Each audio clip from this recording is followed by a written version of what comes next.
brand new banger. I'm like, yo, man, this is bullshit. And blah, blah, blah. He's like, hey, man, maybe it's meant for a reason. Always thought of it like that, bro. You thought, nah, you really fucked up. Mm-hmm. Like, I can't get rid of this thing. Life was easy. Fuck out my face. Yeah, that's what it was. I expect you to do the bare minimum. Because then what's the point? True. To do that, I went and got one from the aisle, you dumb fuck. And shut the fuck up and lay low. You're female, like you could work your charms in certain situations that I wouldn't be able to. You know how much free shit you gotten? She once said word to mama, shit. Oh, got him. We understand it's gonna bother you. Some of us went through it. Some of us are gonna go through it. Well, we wasn't ready. I wasn't ready to go that deep with you. You don't really know what you want to share with my heart. No, look cock.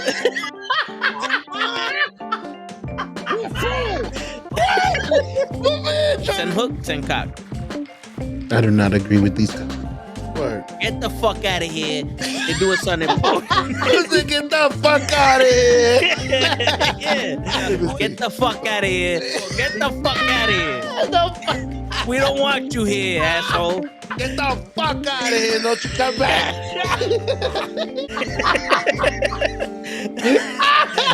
I stay loose, I stay hype. I stay loose, I stay hype. I stay loose, I stay hype. I could do this all night, cause I do what I like. Yeah, I do what I like. Yeah, I do what I like. Sipping goose, sip is right. And I go with the flow. Yeah, I go with the flow. Yeah, I go with the flow. Cause I know I'm the show. In the zone, here I go. In the zone, here I go. In the zone, here I go. Yeah, they know I'm a pro.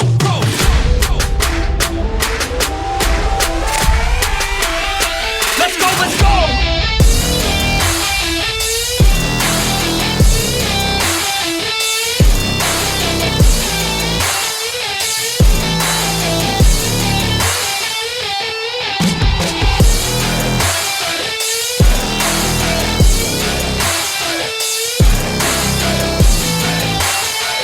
Yeah! Let's go! Here I go, I get lit, I get hyped for this shit. Right.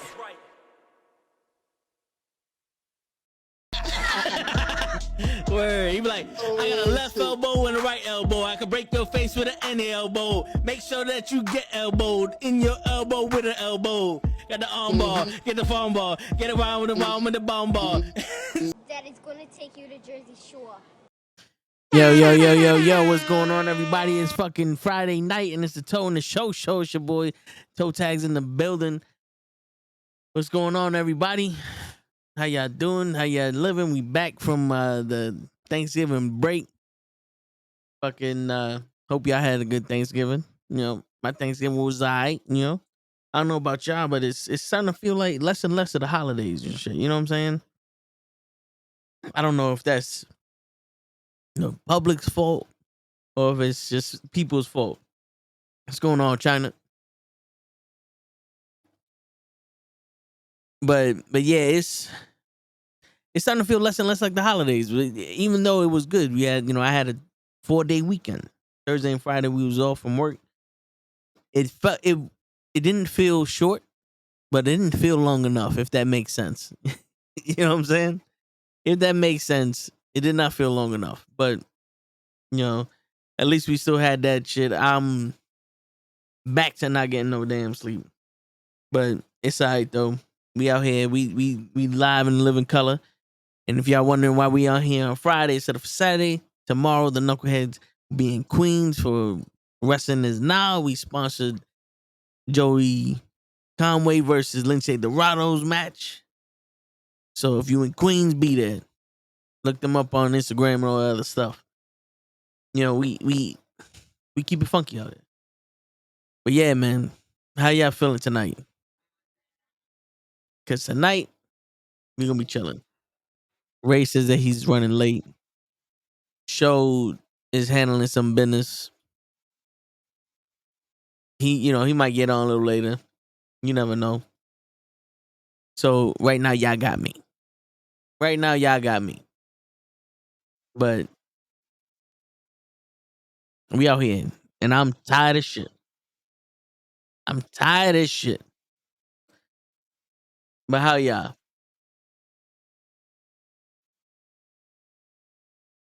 But yeah, man, yo.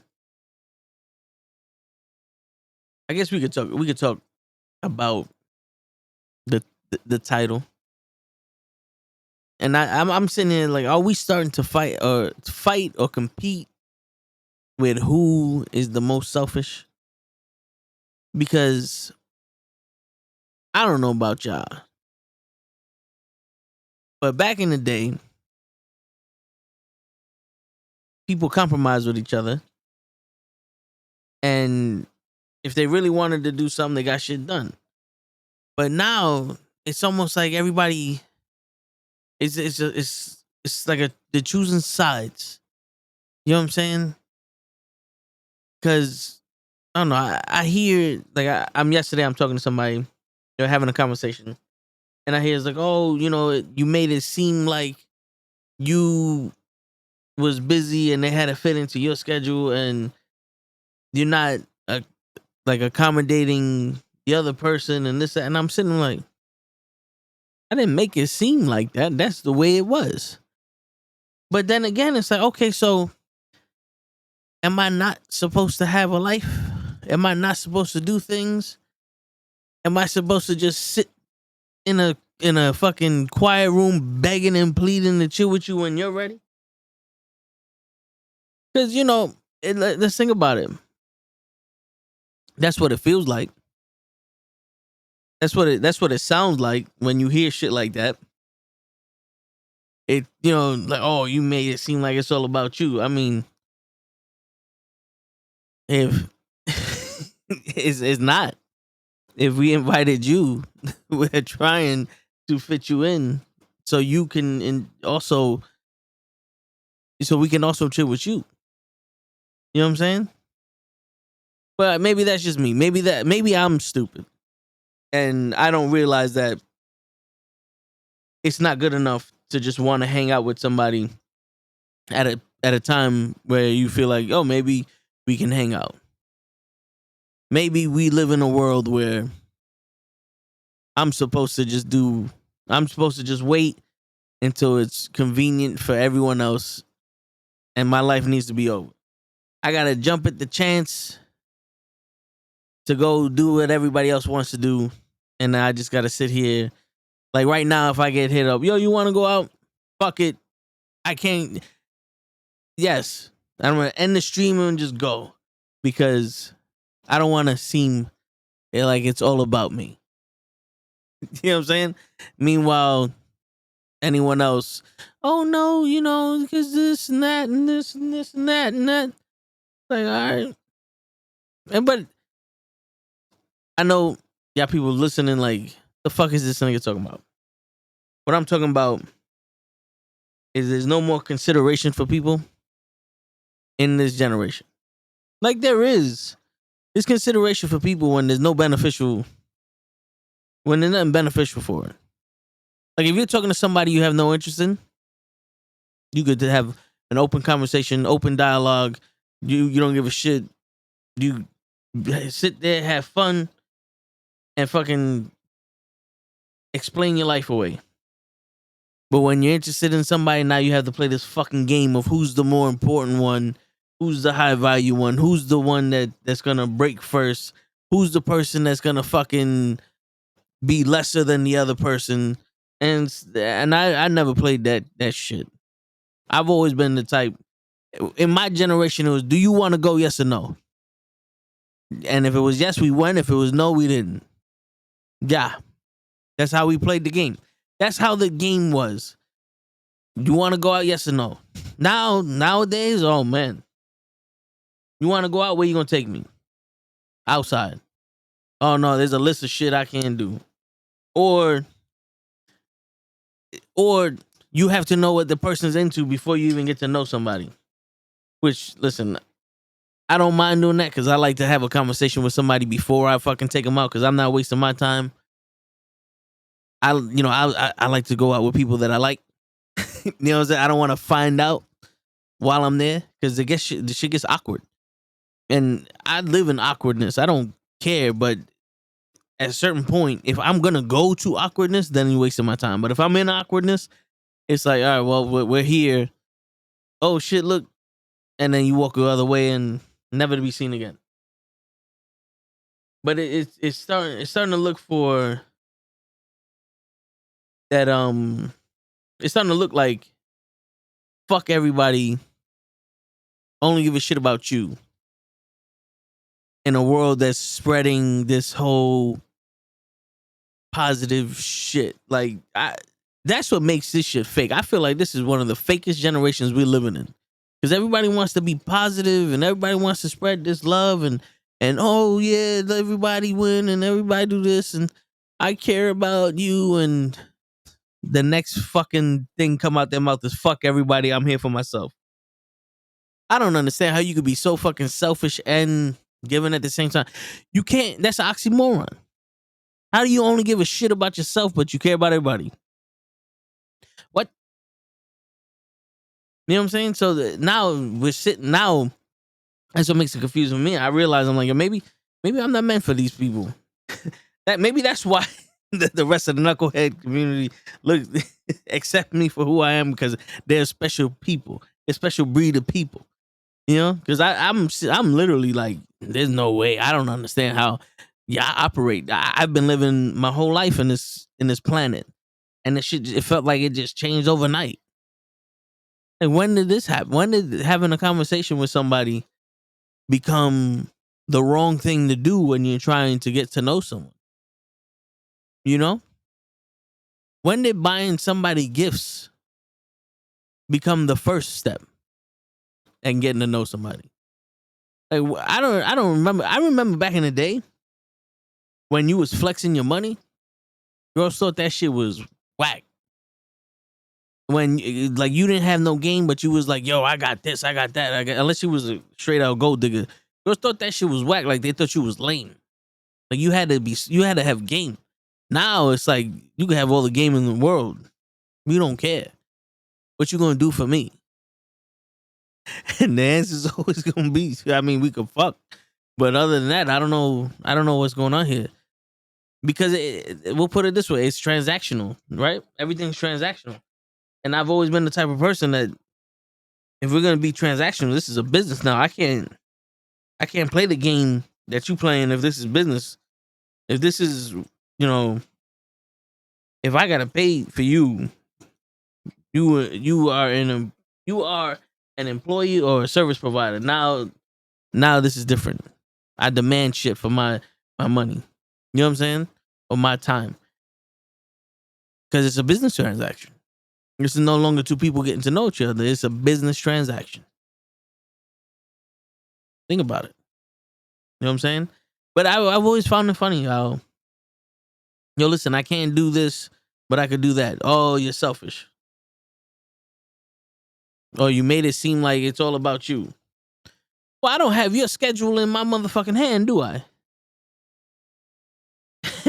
And that was all about me. I'm like, yo, in all honesty, like when you go to no one has this issue when you go to a doctor and they go, yo, listen, we're booked, but we're open the 5th.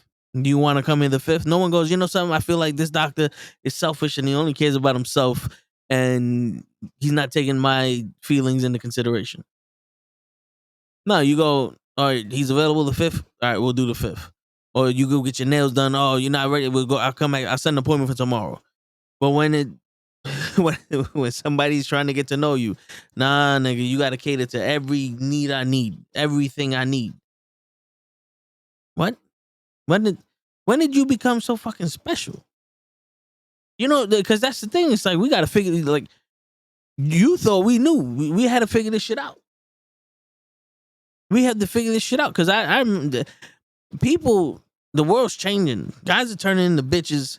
And women are turning into dicks. So now we're sitting here like, yo, you wanna bitch a dude out, that's fine, but the real one is gonna say like, I don't know what you're talking about. You said no, so we're gonna do something else.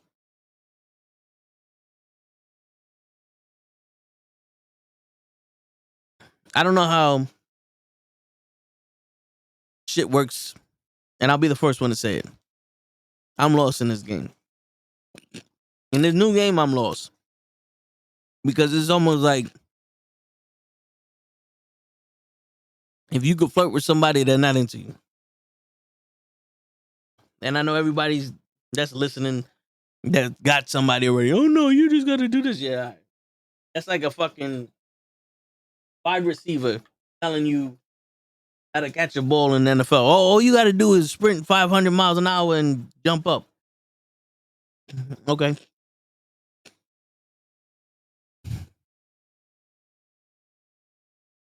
But yeah. We're going more and more into selfish people that are full of shit. Women are acting like men. Men are acting like women. And people are surprised that they're miserable. People are surprised that they're miserable. Because I'm not going to lie to you. If I did lie to you, I'd probably be in a better spot. But I'm past that phase. I have never had that phase, but I've always been the person like, I put in a lot of effort to get to fuck. Now I'm like, I wasted a lot of time chasing a bunch of people that said no. Like you ask a million people, 3 out of a million said yes, and it's like, yeah, those are the odds. Now I'm older, it's like, we can't do that no more. You know what I'm saying? And before y'all say, oh, he looks in for a really, a real relationship. Nah. I'm starting out with a conversation.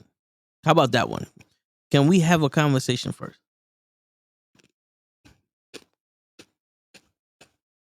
And I'm so lost too, because these sounds that come out the radio nowadays, they're being mistaken for music. And that's fucking up my head. There's people literally out here singing songs or singing things and calling it music. And it's so horrible. It's so horrible. I get mad when I hear music nowadays. When I hear this generation's version of music. Like somebody remade the Soulja Boy song. And everybody thinks it's just hot. And I'm like, really? You remix Superman? Superman that, you remix that?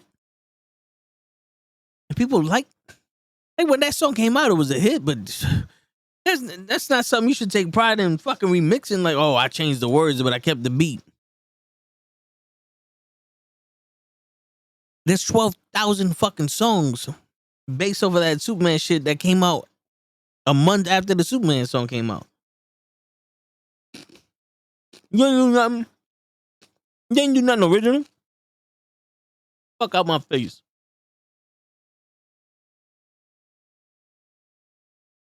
And I don't give a shit.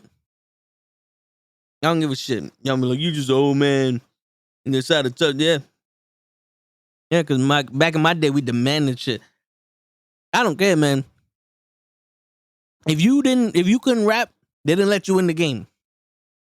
There was some bad rappers back in the game, but nobody gave them no respect. Nobody gave them their flowers. It was like, yo, you was whack. And everybody knew you was whack. But if you made money, it's like, fuck it, you made money. But now, everybody whack. No one can spit a bar anymore. Not anyone that's making a lot of money in the music industry. They ain't spitting bars. I don't know what the fuck they doing. They're throwing up. That's just horrible. That shit make me feel bad about people nowadays. I don't know. I'm like, Now I'm listening to rock. That shit came back. I'm listening to rock music on some. Man, this shit is actually, I can listen to it. It's like, oh shit, okay. You know? Which one of the rock songs that I'm listening to, it's Fire of the Gods, that's the name of the band. And yo, what's going on, Bad Blood?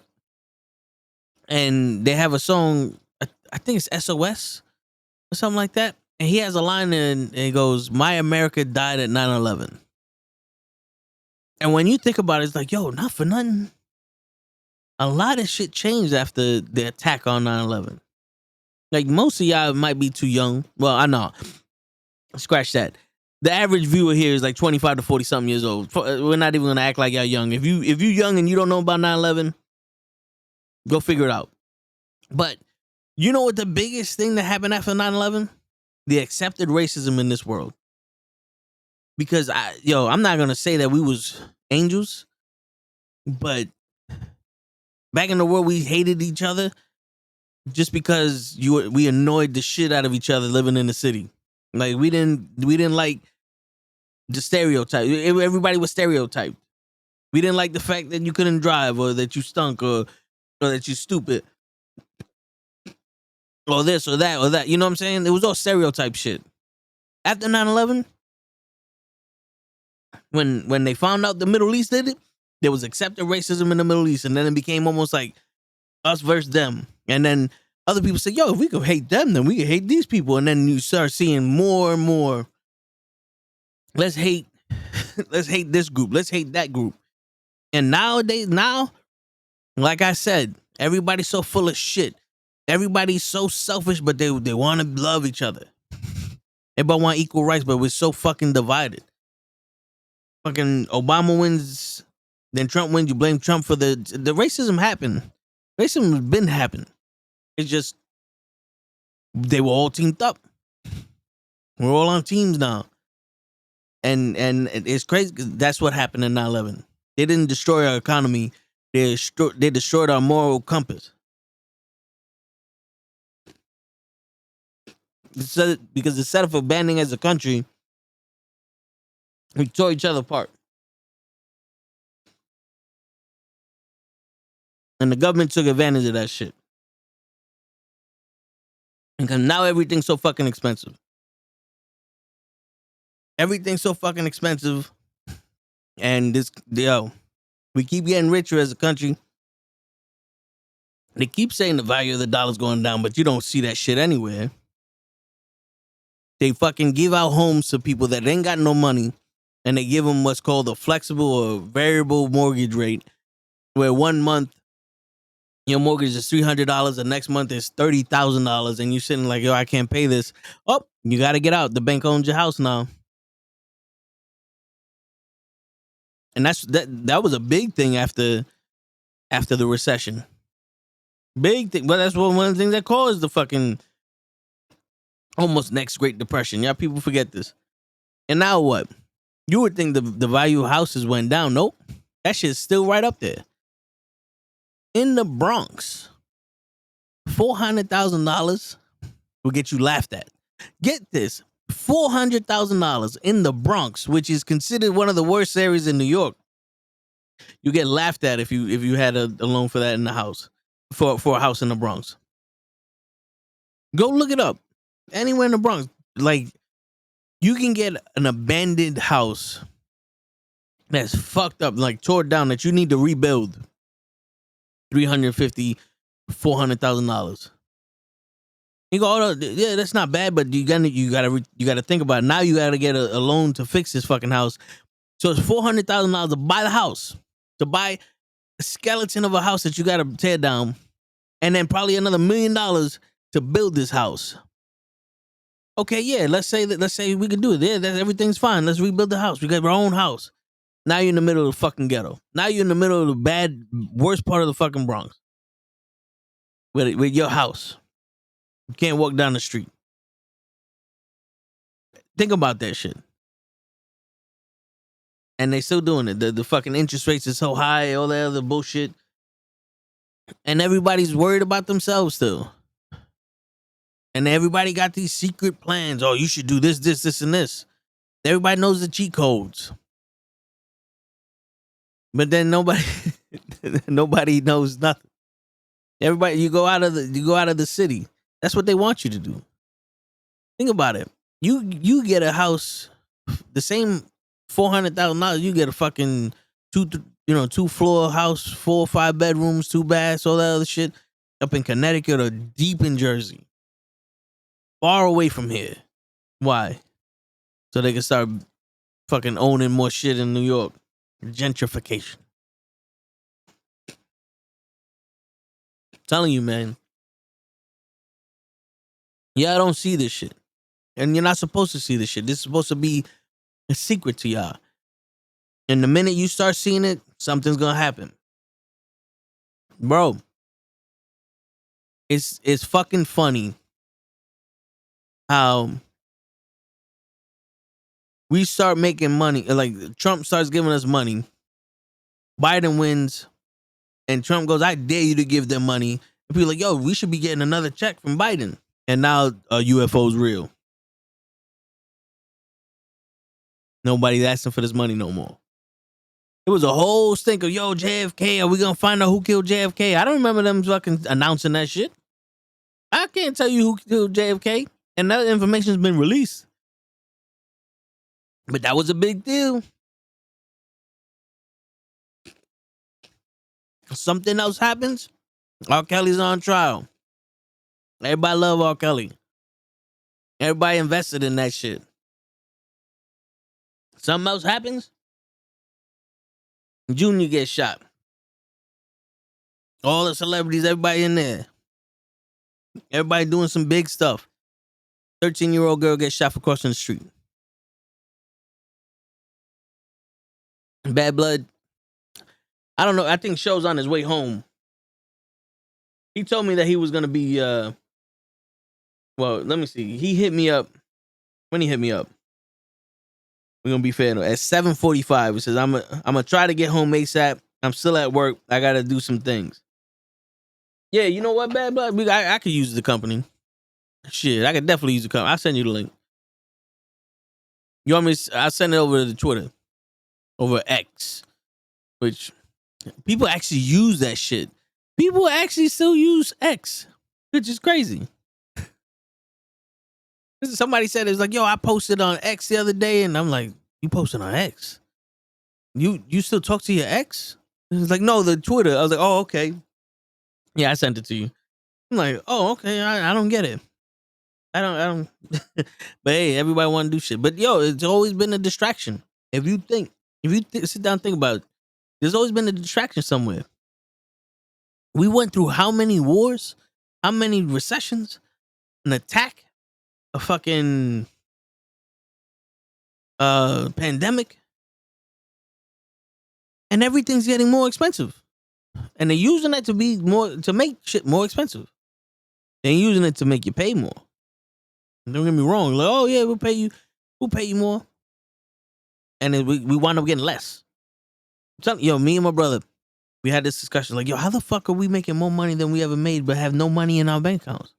Because everything else costs more money.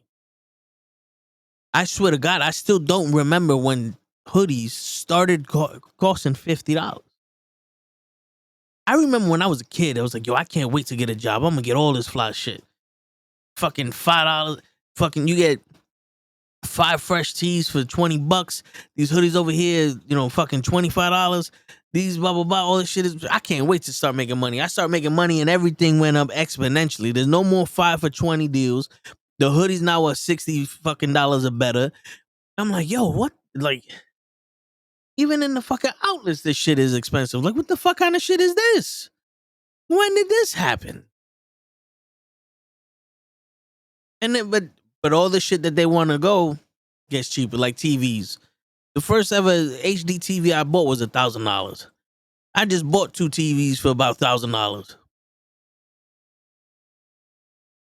That shit gets. They say there's a chip shortage, but they make the shit that to keep these companies afloat during Black Friday. They make all that shit cheaper. Which, if you look, it's not that much cheaper. Black Friday used to be, yo, this $150 thing is $75. That's what Black Friday. That's why people used to kill each other. People used to kill each other on Black Friday to get shit. You wanted a good TV for the Super Bowl game or something. You saved up and you went on Black Friday. that fucking 4K TV back in the day that was like $2,000. You got that shit for $800. Like, yo, dude, I got it. Yo, how'd you get it? I got there first and I trampled over 15 kids, son. I put that shit in my car. I had to fight 2 people out, but I got that shit, son. I got that shit. You be able to leave Black Friday with gifts for Thanksgiving. I mean, for Christmas, for New Year's, 3 Kings Day, birthdays. You was living like a fucking king on Black Friday. And they said, damn, man, we got to change this shit. People are start saving up. Nobody's fucking buying shit on regular days. All right, cool. You know what? We're going to have Cyber Monday. You don't even need to leave your house. You don't need to kill nobody no more for this shit. And it's going to be on sale too, because the normal price for this shit, what's going on, Genghis Khan? The normal price for this shit is $100. And from January to September, it's $100. From September to Black Friday, it's $225. And on Black Friday, we're going to lower the price to $180. And then January, go right back to $100. You ever seen that? I've seen that. Yo, not for nothing. This shit right here, this mouse and this keyboard on Black Friday, I would have saved $20. Pretty much. On a random fucking day, they had a sale on Amazon. And I wound up getting the keyboard and the mouse for the price of the keyboard. I'm like, damn. I was waiting for Black Friday for this shit, but I remember the prices on Black Friday. This shit would have been a lot more fucking expensive. Prime Day, the same shit. You start thinking like, yo, Prime Day, yo, they got good deals on Prime Day. And then you look at the Prime Day deals like, why the fuck do I want a rubber band? A pack of pink rubber bands that are now $7 when they were $23. That's your deal? Yo, bro, I'm here to get this. Like, what? Why isn't the shit that I'm looking for cheaper? You know what I'm saying? Like, that's the issue. Like, why isn't that cheaper? But they fuck with you. They do that to fuck with you. And you can't even say shit no more because now everybody is trying to get a deal. Everybody's trying to hustle, and the house always wins. You out hustle a hustler. You can't out hustle a hustler.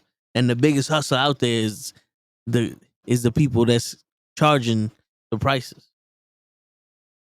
Because you could sit here and go, nah, I'm not gonna pay no $2,000 for this TV. That shit's $1,800 now. Yo, that shit's on sale for $1,800. Yo, you think that's the cheapest it's ever gonna get? That's what they say. The cheapest it's ever gonna get. You're never gonna find this shit lower. I'm gonna buy it now. Then what they do? They change one letter in the name. Because now, if you ever look at names, because before it was the Zenith 32-inch, the Zenith 27-inch TV. Now, the Samsung TUF 7000 43-inch. Okay, so this one's $1,800 on sale. In January, the TUF Z 7000 is on sale for fucking $300. The one you just paid $1,800 for. What's the difference? The box. No. The one I got is better. What makes it better? This one says Crystal UHD. This one says it too. It's just in a different location on the picture. No. There's no reason. Like the TV I got, I got a Sony X85K. And then you got the Sony X90K, and you're like, what's the difference? And then you look, and it's like, okay, so there's a little thing here, but then the price is up $200. And then you start thinking, like, wait, is this better? And then you get the reviewers. Yeah, this one's better. This one's way better. The picture in this shit is way better. And you go, all right, well, you know what? Fuck it. The picture in here is way better. And then you go, and you're like, this don't look no different than the other one. That's how they get you too. You think you think that this shit is a game? Like, this shit is real.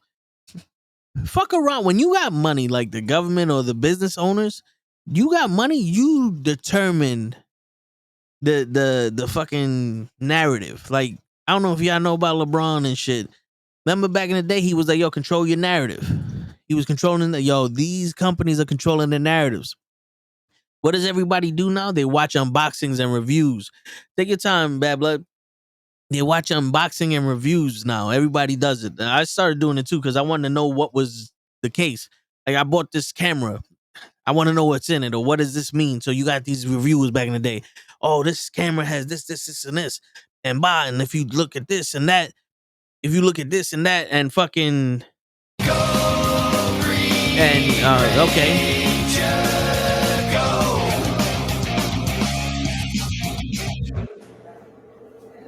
Yo, All right. what's going on, bro? What's up? What's up? I just want to let you know Yo, you 6 minutes late. I know. I said 9:30. My bad. My bad. You broke my heart, Yelly. You broke my heart. Hey, I made it though. I Yeah, that's still true. made it. That's I true. made it. I'm here.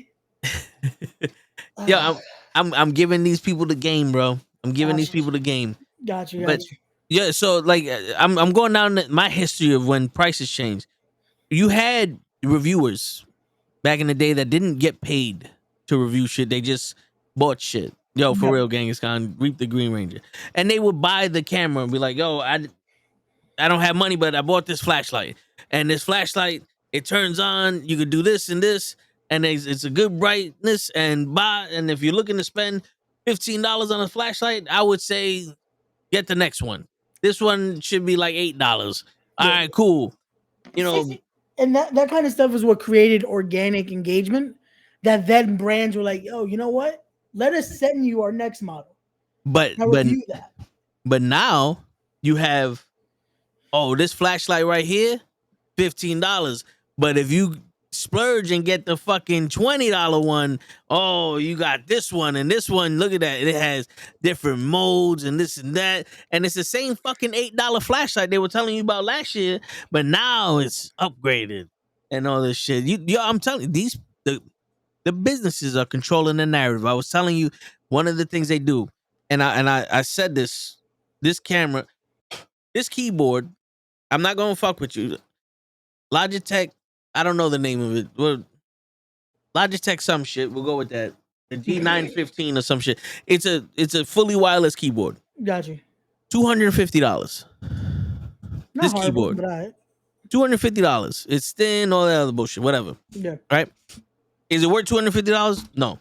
Got you. This mouse. The wired version of this mouse right now is like $40. Which Alright. it's worth $40. Yeah. Like this mouse right here, I bought it wireless because I can't stand wires. It's worth it. If you're gonna play games, Yeah. I would recommend this mouse, right? Got you. But wired is like $180. All right.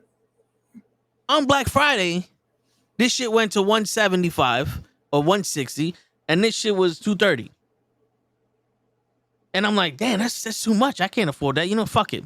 On a random Amazon sale day, I got both of these things together for $230. And that's what I'm saying. Like, yo, if you really look on January, look at the shit you want to buy. And look and be like, this mouse right here in January, $95. All the way up to September, $95. Then you look again and you're like, oh, this mouse is $180. Black Friday comes, we'll sell it to you for $160. You'll buy it for $160 because it's on sale. January comes, $90. I'm like, these niggas is fucking with you. They're like, yo, because you ever ask yourself, like, yo, how am I making more money than I've ever made, but I got less money than I ever had? No, legit. And that's how I always look at it when people go crazy for these Black Friday sales or the holiday sales. It's like, look at the actual value of what you're buying. Is it a sale? Like, yo, I've done that so many times on Amazon. I'm just looking like, let me look around today. I'm like, yo, that's not bad. You know what? I'm gonna pick that up. Because that's an actual sale. But not for nothing. Back in my parents' days, because I was a kid. Yeah. I would say, let's say I'm like 10, 11 years old. Gotcha. My mom would wake up early, Black Friday, go to the store, wait in line, store's open, wrestle everyone. And I shit you not, for like $800, she came back with a mattress, a TV, a fucking toaster oven, some other shit. Like, she would have the car full of things. And be like, yo, one time she came up to me, she said, yo, listen, go in there and get the TV. That's your Christmas present. Don't use it until Christmas. On Black Friday. She got a TV. Now, this is when they had the two TVs. It wasn't flat screen. Yeah, the fucking those Yeah. shits were heavy, man. Yeah, they were. Tube TV, 27 inches. It had a DVD player and the VHS player. It was a combo. She told me she got that shit for $50. Wow. $50 on Black Friday. Damn. Yo, I'm telling you, you would be able to shop for everyone's Christmas gifts, fucking Three Kings Day gifts, birthday gifts, whatever you needed on Black Friday. And it would be, that was legit. Bro, I saved up money to do this shit on Black Friday, and $500, you got everything you need. Because and that's what I think created that craziness, because people thought, oh, this is what it's supposed to be. You go now, and I just saw Thanksgiving the other day, that movie I told you. Yeah. And they kept making the joke, yo, you guys are going crazy to get a waffle maker. Because that might be the only thing you'll find at a decent price. Because everything else is $10 more than it used to be. And now they're saying they cut off money. Yeah. Like, come on. And another thing that's so fucking ridiculous, that if you think about it, and I'm going to use Petco as an example. Got you. If you go to a Petco, like I have a fish tank right here. It's not a secret. In this fish tank, I have 2 preset heaters, which basically it's supposed to heat the water to 78 degrees, and then it shuts off. And then when there's a thermostat in it, when it goes past 76, it'll turn back on to heat the water again. Now I have 2 in there because it's a big tank and it's redundancies, just in case one fails. In Petco, if you go there, each heater, $35. On Petco.com, the same heater, $14. Now, when you go there and you pick up the heater, they don't go, oh, this shit is $16 online. Here it goes for $16. They go $35. You have to tell them that on their website it's cheaper. And I'm like, yo, what the fuck kind of shit is that? The crazy thing is, and that's what's making people now just want to buy online. Yeah, because they force you to buy online. And if you notice, there's not a lot of stock of shit in stores. Bro, that's why the only thing I refuse to buy online, because it's happened so many times now, is clothes. Clothes? Oh yeah. Clothes is the only thing I refuse to buy online. Everything else, I was talking to my cousin about this earlier. All like the fun shit for Christmas, like fun gifts, I bought online. Everything is just coming in separate days. Yeah. Clothes, I'm like, nah, this week, and I said it, I'm going to go this week to the mall and start buying the clothes that I need to get for certain people. Because that's the one thing I want to order online. But everything else, they legit have made it so easy now to buy online. Anything you can imagine. It's probably cheaper too. That's the funny part. Yeah. But yo, clothes, they made them shit smaller on purpose. Because they saw how China was. Everybody's buying shit off of China, and it's like, yo, I gotta get a 12X. And that shit's fucking tight on me. And now everybody, oh, it's fitted. Men's Warehouse, this shit right, there's a jacket behind me. It's called a hybrid. So the back is a different material than the front. I got like a windbreaker, and the back's some other shit. I bought a 2X here, and it fits me good. I bought a bomber jacket, and when I bought it, it fit me. Now around the shoulders and the biceps, that shit's tight. 2X. The shirt I'm wearing is a 1X. I am a size 1X. These expensive, I bought it on sale for $25, so they're normally $80. I'm not even gonna fuck with you. These expensive jackets are smaller than what the fuck they're supposed to be. Alita, Lisa, what's going on? Well, this is Ray, but the show's supposed to be here somewhere. He's supposed to be here. Yeah. Bad Blood is supposed to join us also for a little while. All right, cool. Yeah, but yeah. And I'm like, yo, how does this? I'm like, how does this work? Like they made clothes smaller, and they say it's fitted. I'm like, okay, I get that, but what happened to the regular shit? And then it shrinks. There's no more. There's no more quality. Back in the day, and I keep saying back in the day because you're never gonna find that shit again. You would, if you spent $100 on a pair of jeans, you had those jeans for 10 years. Mhm. You spend $100 on a pair of jeans now, it's because that's what they cost. It might last till Tuesday. Yeah. No, it's legit. Like nowadays, you're buying clothes, and it's like it doesn't last to do like hand me downs like we used to. Yeah. Like maybe the baby clothes, if that. But like to give like, let's say you have a cousin that's closer to you, clothes be fucking. Oh, it's got this hole. Maybe if you want to stitch it, like that type of shit. Like Yeah. it's crazy, but it shows though how valuable things are becoming, but devalued at the same time. It's Yeah. crazy, like how that works. But And the quality of shit now, it's like when you know how they say you get what you paid for. I don't know no, about we're you. paying more than we should be then. Yeah, but I don't know about you, but I have all these sneakers behind me.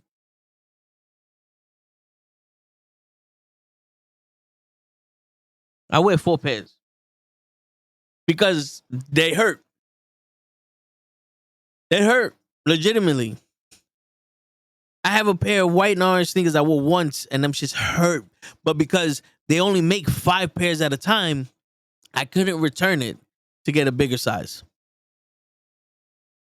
Yo, that is another reason why I say I can't order shit online like that. But you never Because there's- find those in the stores. That's the issue.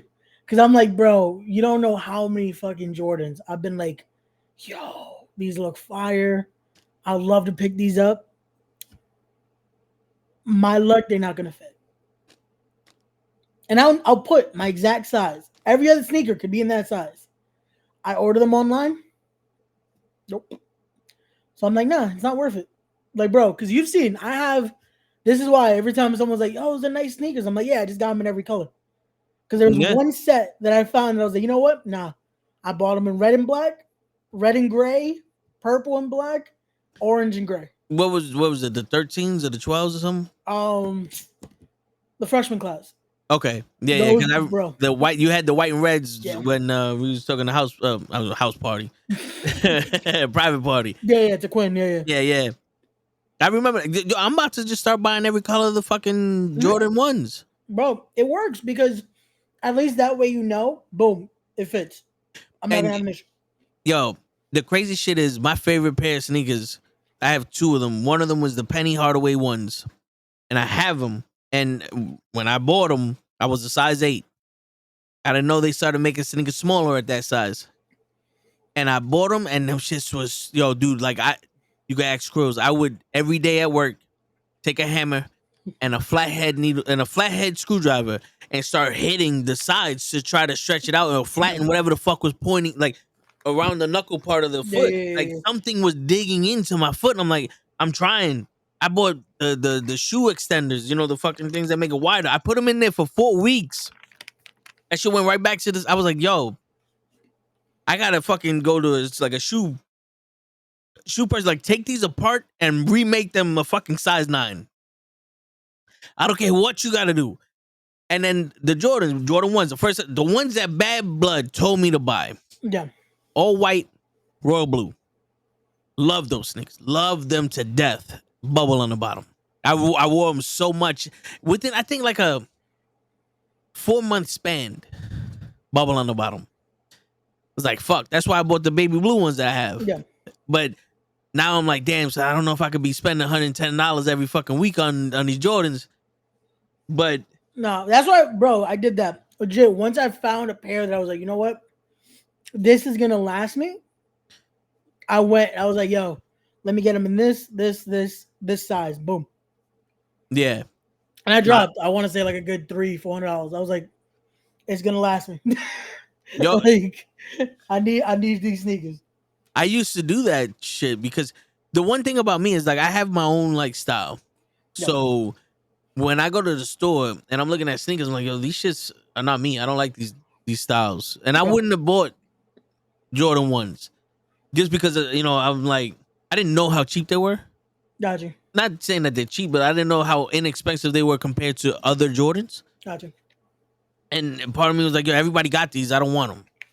So I would have never tried them. And then Bad Blood was like, yo, try them. So I tried them.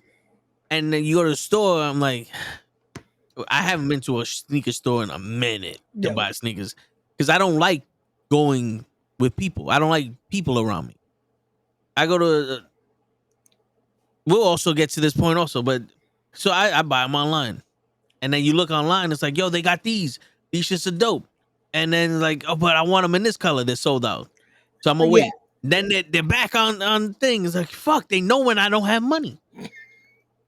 I've done that. That is like, yo, I would pick these up right now, but the budget. Yeah.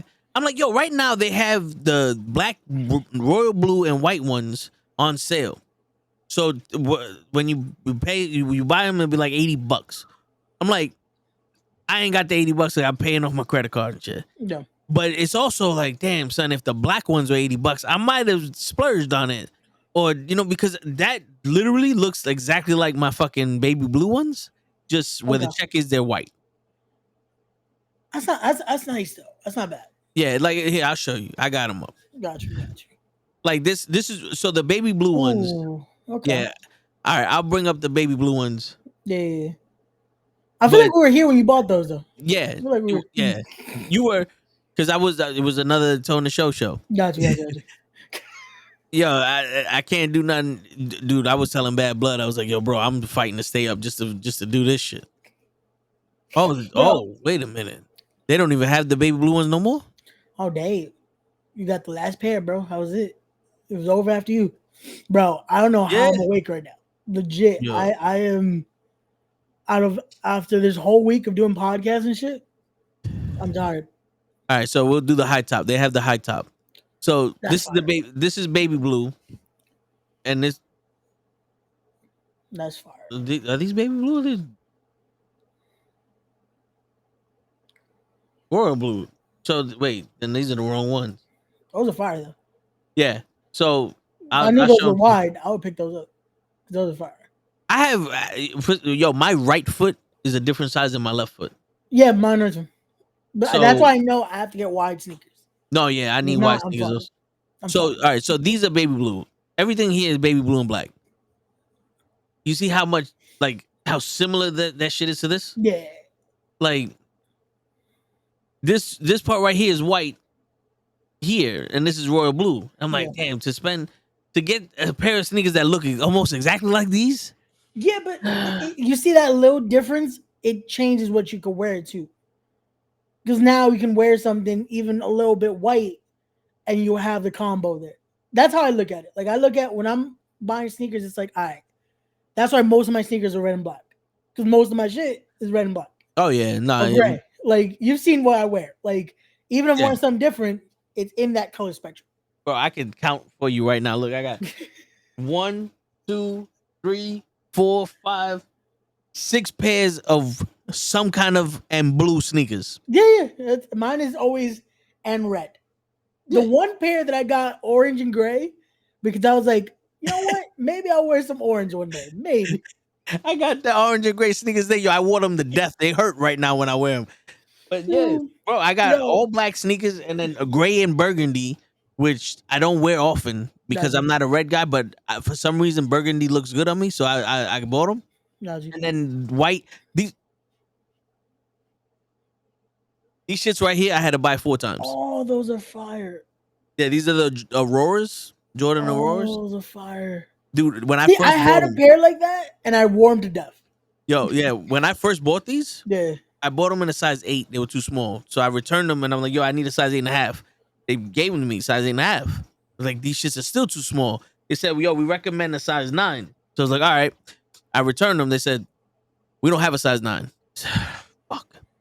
Dude, I don't know how they came back on sale and I bought these shits again on a size 9. So I had a size 8 somewhere, and I got a size 9 here, and they fit good. I'm gonna But have to check those out.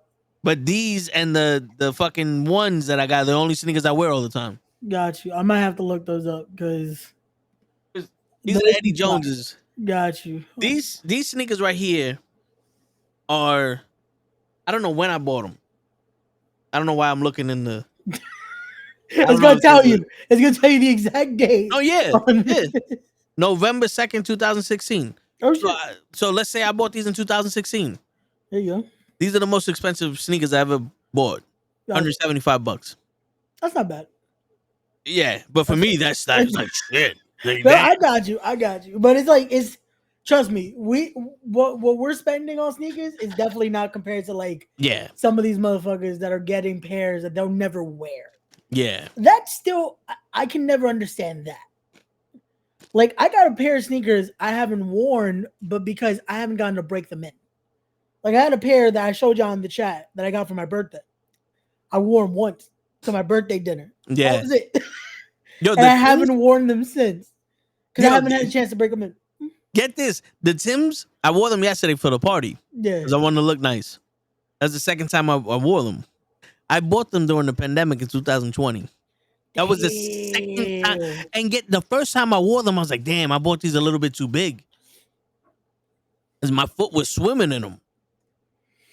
I wore them yesterday. I'm like, yo, why are these shits tight? Damn. I was like, because you're not supposed to. I don't tie up my Timbs. My Timbs are not tied, and I got this shit on the side. So I'm like, yo, these are a little bit for shit I ain't tie up. These shits are tight. Like, did I just grow into my Timbs? Like, what the fuck is going on? Yeah. Yo, bro, I'm telling you, these shoes be these boots, these shoes just be fucking shrinking on us, man. Yo, for real. Yo, that's not bad. They got them for 80 on StockX. Yo, but is that like legit? You gotta be mindful. I feel like for if you're trying to get like the shit that people are buying those tickets for, you might as well not buy it on StockX. Yo, because the ticket, if you're trying to get ones that let's say like, yo, this shoe just came out last month. You had to get a ticket, you had to be selective, that type of shit, don't buy it on StockX. Because you're about to get ripped off. Yeah. Because most of the shit they put up is fake. But like if it's a pair that's been out for a minute, you should be all right. Because I've seen a lot of people post up, oh, yo, I just bought this. And it's like, it still got the StockX ticket. You sure you want to show off those tickets? Yeah. Like, you might be buying some, yeah. Yo, I'm gonna show you this shit too. Look at this shit, man. Because I went to StockX to see if this shit right here. You see, $140, right? These are the sneakers I bought on Bad Blood's recommendation. Yeah. Same sneakers, $88. Yeah. Yo, fucking resale value, bro. They put up, bro. That's what I'd never get. If you can legit just buy it from the place, but they'll just buy it off StockX, just say they got it from StockX. It's like, yo, what do you gain? What do you gain from spending more money on it? Like, yeah, I was like, yo, I've seen people be like, yo, I paid this amount. It's like, cool. I'm gonna save that amount.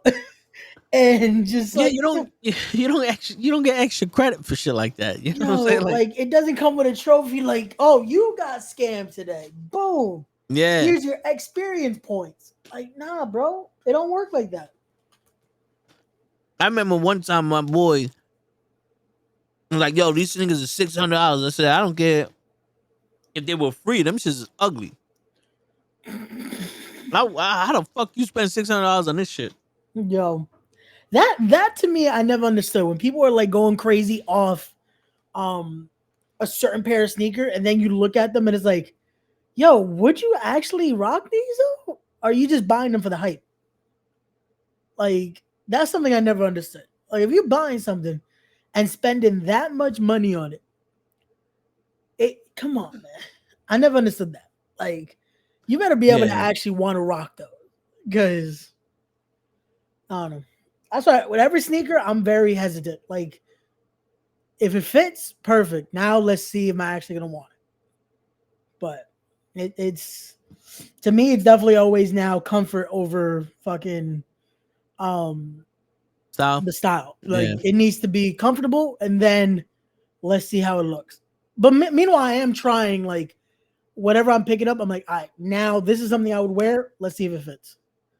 I ain't gonna Yeah. fake it till I make it with it. It's like, nah, if it doesn't fit, I ain't paying this amount of money just to be like, yo, I got these. Like, nah, it's not worth it. Because I'm gonna be uncomfortable. I'm gonna be like show at fucking Battle Club that one time, and just be taking them off every few minutes. Like, Yeah. nah, Yeah. Nah. it's not. We don't got money like that, bro. Seriously. We ain't billionaires in our Lambos, just being like, you know what? I can take my shits off and just be chilling. Like, nah, bro. Yo, word. Yo, and that's another thing, bro. I can't. The reason why I don't like going to the stores is because there's no more customer service. Nah, bro. Nah, you legit. You know what's crazy? When you could start seeing like, that's when they come at you. Is when they start seeing, oh, you're interested in buying some pairs. It's like even if you're looking, that's it. It's like no, you're good. But like, I'm gonna look at these. I'm gonna look at these.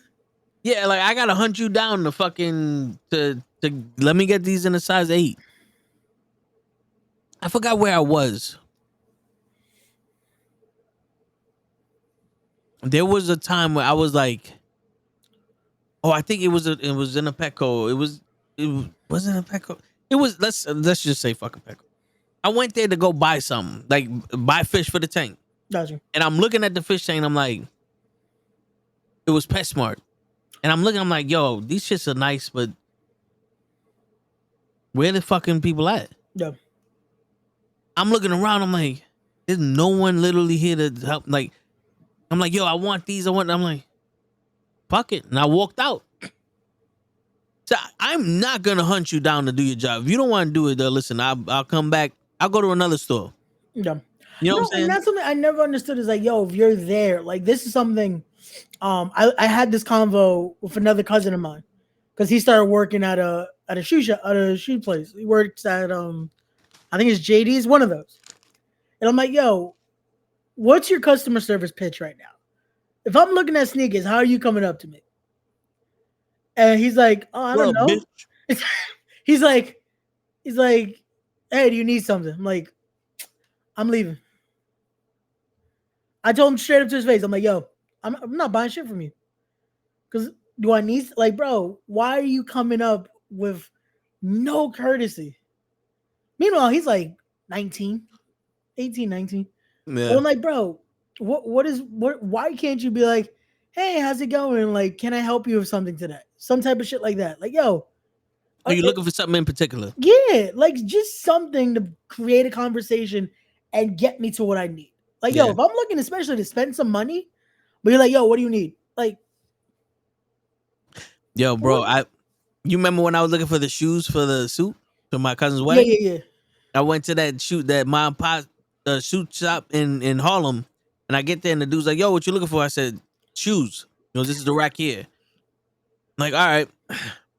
And I'm like, I'm going to a wedding. I'm looking for some brown shoes. I tried on one pair of shoes. They fit. And I was like, these are $30. They don't go with the style of my suit. But because this motherfucker is, I'm bothering him. Take your shit back. I'll go somewhere else. Because not for nothing, it would have been a lot better for me to buy shoes there because they were cheaper. But take your shit back. I'll go somewhere else because I'm bothering you. That's the attitude it gives. It's like, yo, my bad for bothering you. I didn't know. Me trying to buy your goods because this is a transaction here. Yeah. It's not like you're giving me something. I am buying this from you. Yeah. Like, yo, Tyson, there are no kids. I did buy some gifts though. My bank account is hurting. I thank Gigi again for sponsoring me tomorrow to help with the Ray fund because Jesus, Christmas is expensive now when people are older. Yeah. Bro. No, but yeah, I'm like, yo, I'm looking for these Oxfords. I'm looking for something that's comfortable. And Yeah. which Bro. one you want? I don't want none of them now. It's like you're given this. This is what you're looking for. Like this. So what do you want? Like, what would you recommend, my dude? Like, you work here. I don't. Like, can you help me? Help me. Help you. Help me. I don't wear these shoes. Like, come on, man. Like that's something I never understood, especially this is why it's funny. Every time I did shows and I wasn't doing commentary, I was always put at the door. Because they knew I'm very quick to fucking I'll sell you. You came to buy GA tickets. I'm making you, if you're not upgrading your ticket, at least buying something from that merch table. Like, I'll get you. You didn't come for a poster. You didn't come for a shirt. Like, oh, you sure you don't want to buy this? Like, it has all the autographs. It's a lifetime experience. Or, yo, take the shirt, man. You never know. And I'll get you. And that you have to have that to make the person there feel like, oh, you know what? This is cool. Like, yo, that experience right there. He could have been like, hey, what can I help you with, man? Like, Yeah. you need something specific. Like, what's the occasion? This type of shit. You would have walked out with some shoes there. Maybe they wouldn't have fit. You never know. But it's one of those of at least it would have helped out the situation instead of, oh, they're there. Or, it's like, that's annoying. Yeah. All right. Anthony has a question for us. Oh, here we go. This is on his question. If you're in a long-term relationship, how can you fight where it benefits both? Because it seems constantly arguing doesn't help anybody.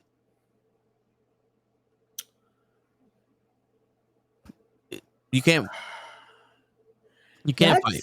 That's hard because You need.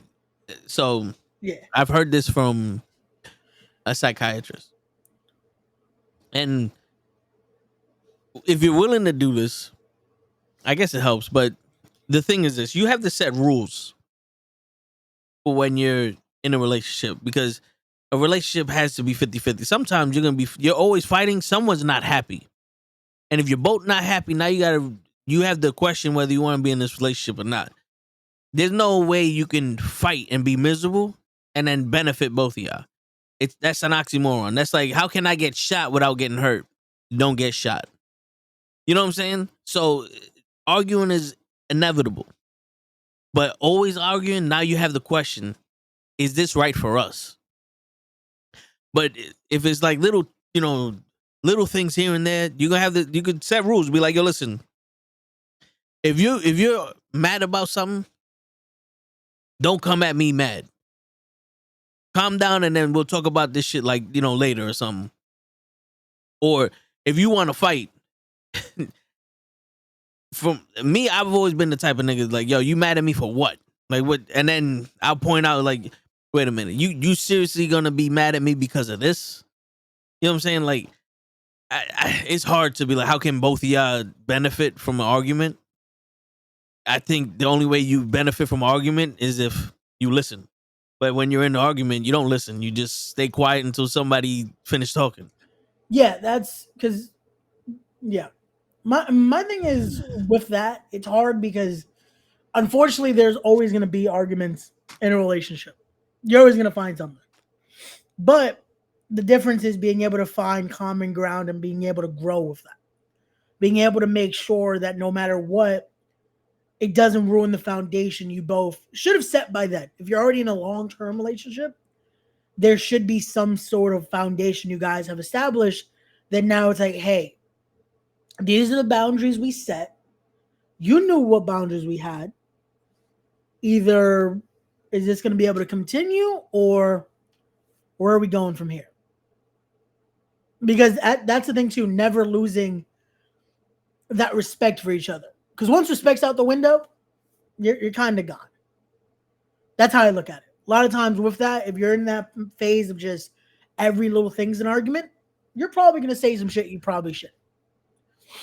So it's one of those where you're finding that common ground with it. We're constantly arguing, just argue. Sometimes it doesn't always work and don't always get angry. Well, that's different than between having an argument and having a discussion.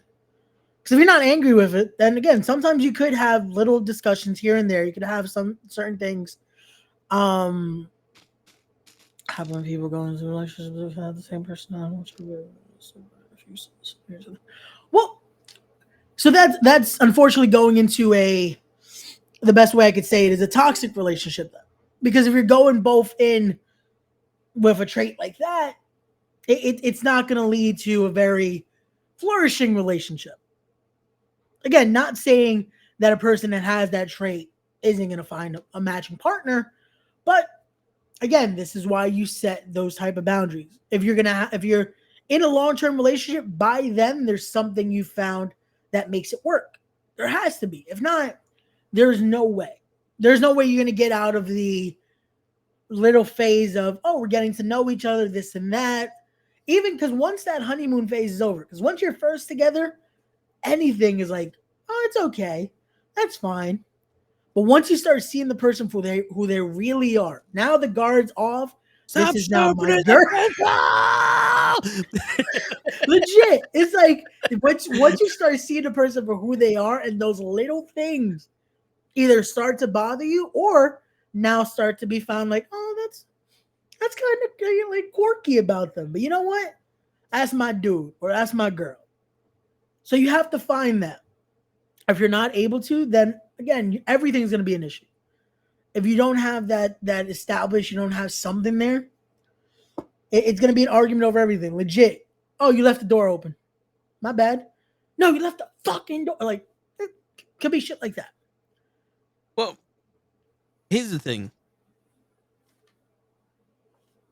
When it comes to a relationship, you have to have that friendship because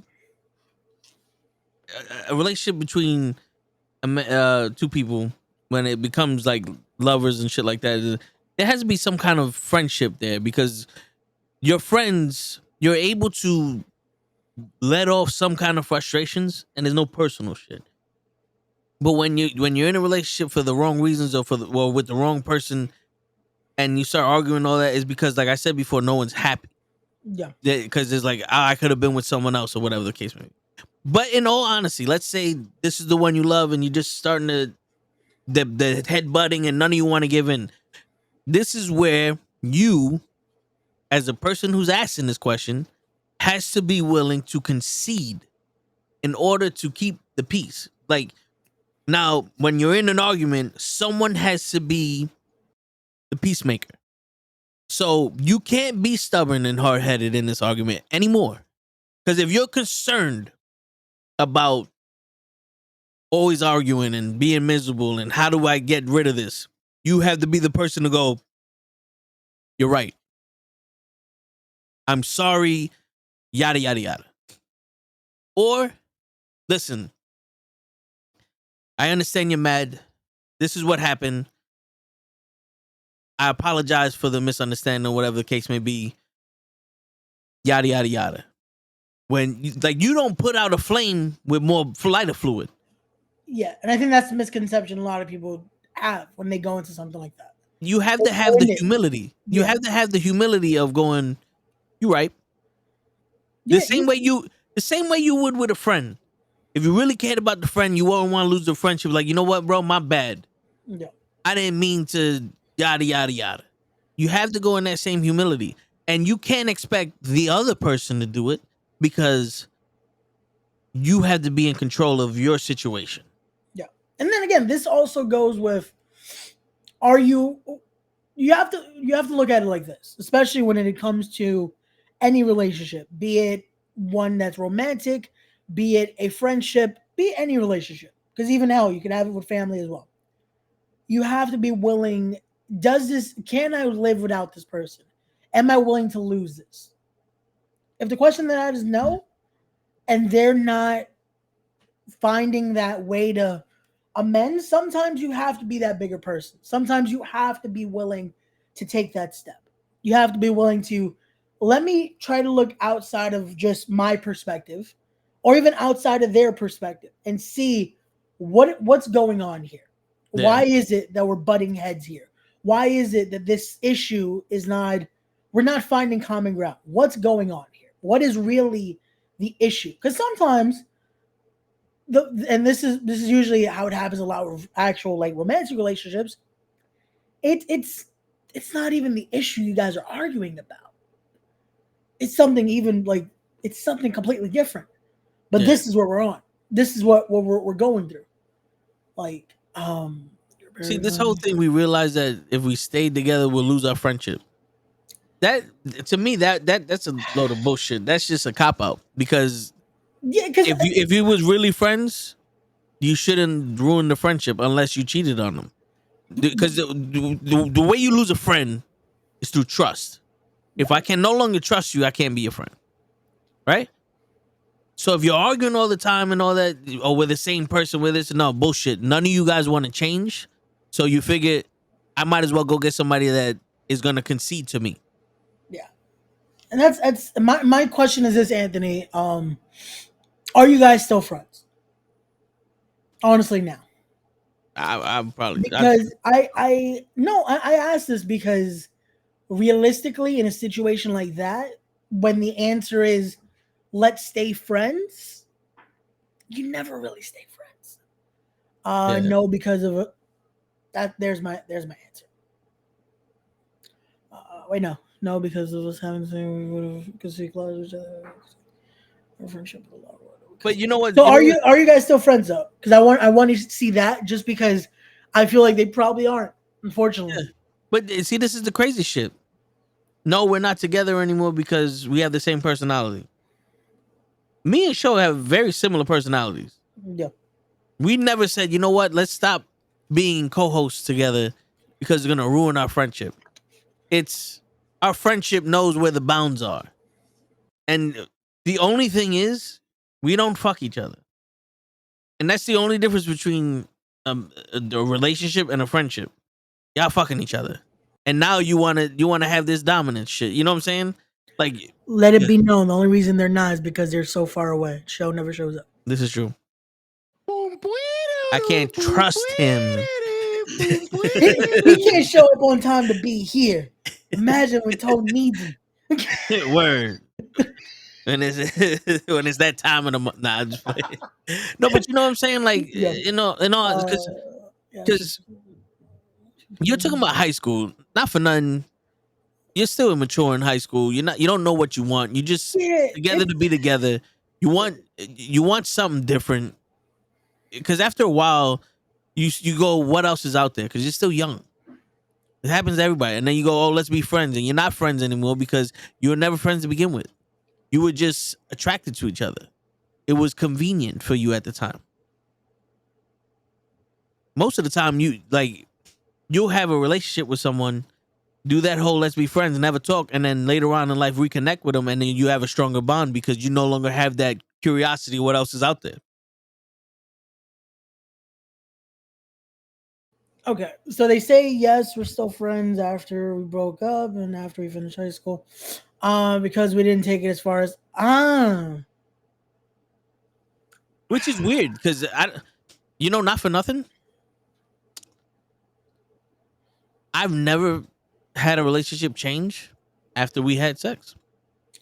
I can't say I'll say this. It definitely changes, but sometimes people make it seem like sex makes it a bad change. Sometimes it's a good change. It's one of those where, let's remember, it's an intimate thing, so it can make the bond stronger. My thing is, and I don't want to be, I don't want to make it vulgar, but maybe I need the fuck. Like maybe that would have helped the situation. That's probably why y'all's arguing so goddamn much. You both wanted. Y'all were sexually frustrated. Didn't know how to set it up. Yeah, like y'all were in high school. Because that's one of the frustrations of a couple. You're not having sex. Genuinely. No, we had been friends since elementary school. We knew each other way before. Okay, so what? Okay, again, if you don't want to answer this, it's fine. But what made you guys genuinely start dating then? Because if you both knew each other's like habits and how you guys are, then I'm trying to understand what made it change when dating. Because, yeah. Like, Yeah, it's all good. Like that to me is where I'm like I'm missing the connection here. Because if you guys have been so cool so long that it's like, what changed when you guys started dating? Because now it's just changing a title almost. Because you guys are already as close as friends. What stopped that? Like you added the boy and girl friend to it, but you guys were already friends. The reason we started dating was more about us planning that we were going to go into the military together, but she ended up changing her mind and going to college. Okay. See, now that changes some things. Okay. So okay. How do I want to phrase this? Honestly speaking, did that change affect how you felt about her? Did that change affect your trust in her? Because this was something you guys were planning, again, having that long-term friendship already and having something where you guys had that bond. This was the plan. We're both going to do this, boom, and then one goes one direction, one goes another. Because I had a relationship like that too, that we both planned on going to the same college. Unfortunately, one went one way, one went the other. We're still cool, but it just that ended up being a reason to split. We're still cool, but it's one of those where I could see where that can change things. No, it didn't change how I felt about her. It's just that we had been planning this since 8th grade and I'll change it. I was a match. She just never explained why she. See, so that's what I'm saying though. That's still maybe in the moment you weren't, but I can imagine that definitely makes it difficult. That adds to the emotion of, hey, so what gives? Like, especially a decision like that. Which again, if you Anthony, if you did continue on to the military, thank you for your service. That's a big plan right there. To both decide to go and then, hey, I'm still doing this. Like, what's up? Like that's definitely a big change. Definitely in a sudden moment like that, emotions go. Emotions can definitely can flare in a moment like that, you know? So it's understandable. It's definitely understandable if you were. So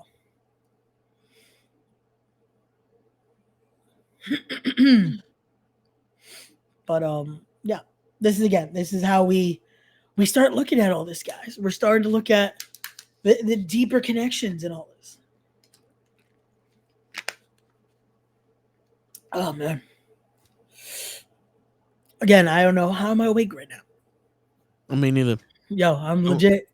I'm waiting for Anthony's response here because this story has gotten interesting though. Yeah, I see that they were supposed to go to the military and all that. Like, Well, damn. listen, yeah, man, you gotta remember, man, y'all young, y'all was young at the time, Yo.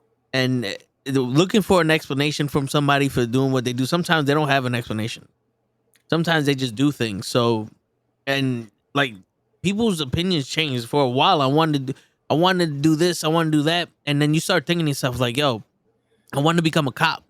And I took the test and everything. And this was around the time with the riots and people spitting in cops' faces and all this other shit. And as a person, I knew who I was. And I wasn't about to, be in that situation. So I was like, you know what? Let me not do this. It's something else I want. You know what I'm saying? No. Sometimes you never know. She might have been like, I want to go in the military, and then found out she was interested in something else. And like, you know what? Let me go to college. Let me do something else. Let me do that. Let me do this. And when did you go to high school? Like, because you gotta remember, sometimes also back in the day, around whatever time, women in the military it was a bad situation for them. Yeah. You know, it was very taboo too because it wasn't you're going in now and being treated equal. So, yeah. Okay, yeah. So Anthony unfortunately didn't go either. But again, like we said, that scenario, you guys were very young.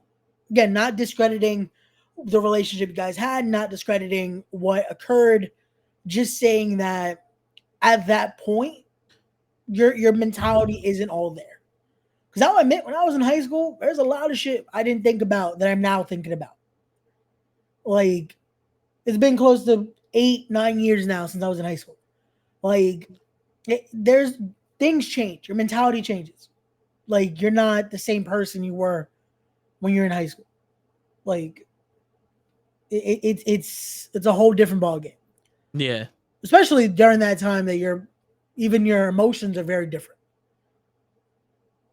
Like, No, yeah. Remember, man, you don't get beat down by the world when you're that young. It happens when you get older, and then you start realizing that the world ain't sunshines and rainbows and all this other shit, and you start going, damn. You start questioning what you like, what you don't like. Some people don't know who they are. You have to find that out. So, I mean, there's so many things I wanted to do when I was growing up. I was gonna be a master mechanic with my own shop.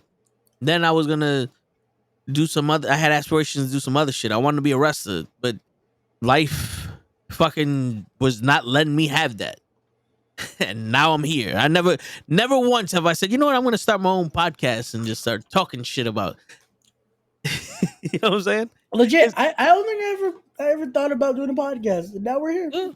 Yo, do you know how many people in my own family come up to me like, oh, I'm listening to the tips of the day every week, and I go, dang, y'all actually, because in my head I'm like, I'm still the kid in the family, so in my head I'm like, yo, I can't believe that y'all see me as an adult, and y'all actually getting to see like the way I think, and you agree with what I'm saying on the tips, and it like I start to see like, yo, now I'm the adult. I'm an adult in this family now. You know what I'm saying? Like, people like, yo, this, I'm pretty sure, like, my family's like, yo, this kid matured a lot, because in my head I'm still that kid that was stupid and funny and didn't take shit serious and acted like I didn't know nothing, but deep down inside I was like, yo, I know a lot about a lot because I studied a lot of shit. I know how to work. I know how to do this stuff, but people just were like, nah, he's the kid. Don't let him touch nothing.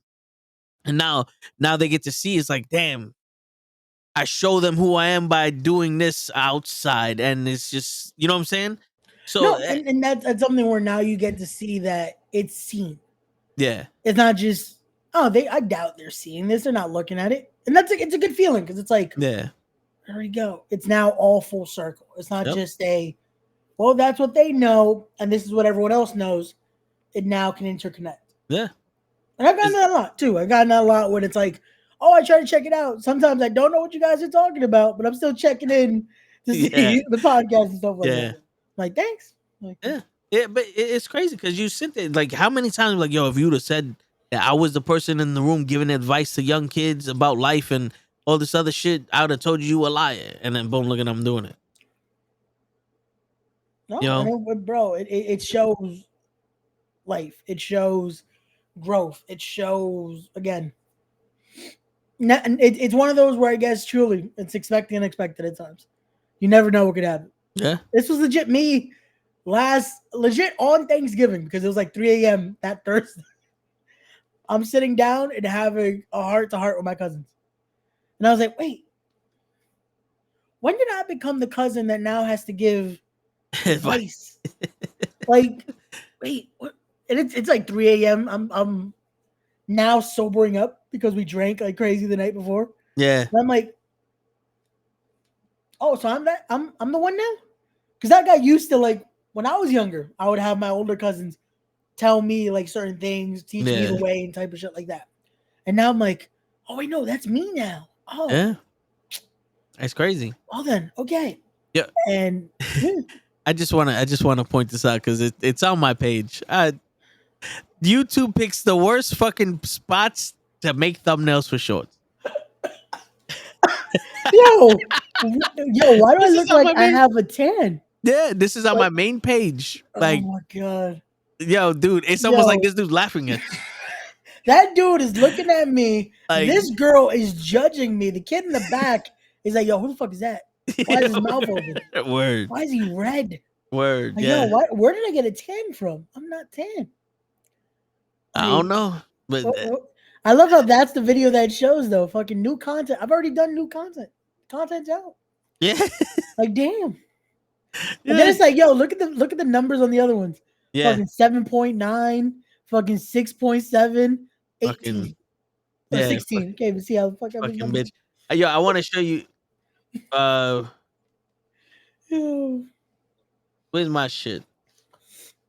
where's my super suit? Yeah, I want to show you my fucking. Hold on, let me find this All good, all good. because I want to show you my fucking thumbnails to this stupid shit. Yo, they legit be picking the worst. It's like, come on, man. Like, Look at this.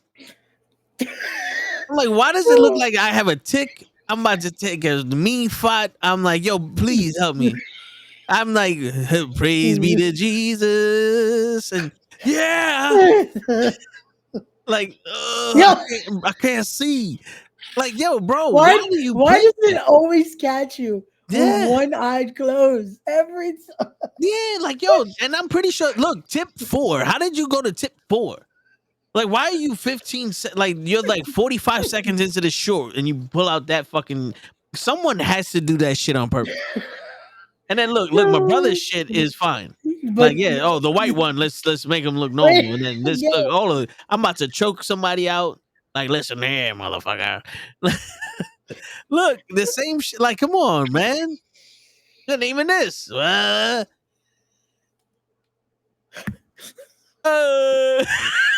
It's like, come on, what the fuck? Like, the yeah, one zoomed in one, it's like, anybody got the sausage? Look, I'm like shooting the guns with this. Like, what the fuck? Like, y'all gotta stop fucking around with me, YouTube. yo, what the fuck is the face of me? Which one? Yo. This one? No, the one on the right. This one? I can't help myself. Help me, please. Like, shit, bro.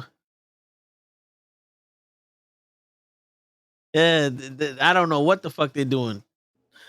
See, Matt Awesome's face is fine, but Yeah, all the with white you, ones. they gotta grab you with the weirdest fucking look, bro. Look, I look like the Joker in this one. This is We're fucking not put even the looking at the camera. yeah. We're fucking Brian Like, Bone. you serious? You serious? It's like, fuck, man. This is why I don't like doing this shit. Oh, yo, I'm legit crying, bro. Holy shit, that was great. That was great. Oh, man. hold on, let me show you this now. Look at this, because Darius Carter, Lay, you, Gigi, and then me. Why? They thought Kenny Yo, was me, and they what? do Kenny demented ass. Look at that shit. I'm giggling for some reason. Why the fuck am I giggling? I have no idea. Yo, why is there? What's the face with the? Look, Darius Carter looks normal, and then just like even with the title, I got a weird ass face. Yo. Oh my god. It's a fucking show. Hey, can I have a cookie? Yo, why is the light getting so bright every time now? It's like you got Yo, dark, bright ass show. yeah, he absorbed all the light. Oh man. Hi, hi, hi. Listen, man. Like I'm like Chubby Checkers here. This is hey, look at this one. I love this one. I love. You can't beat this one. I look like a fucking melt. Why do you I look pick like the that dude one? from RoboCop with the acid With fell the out. Of him. acid, yeah. Like shit, man. Yo, the one on the left looking like, yo, come on, man. Come on. Come on, like I'm Shinsuke Nakamura. Fucking bitch. Fucking YouTube bitch. Holy shit, man. Fucking bro. That's great. That's great, man. The shit we do for our country. But yeah, man. Yo, so the title, and I spoke about this a little earlier, but Gotcha. it was it's almost like we're competing to be more selfish now. Because I posed the same remember the question I had a couple weeks ago with the whole first date shit? Yeah. I asked somebody else, and this girl goes, You're making it seem like it's more convenient for you. Like it's all about you in this situation, the date. I'm like,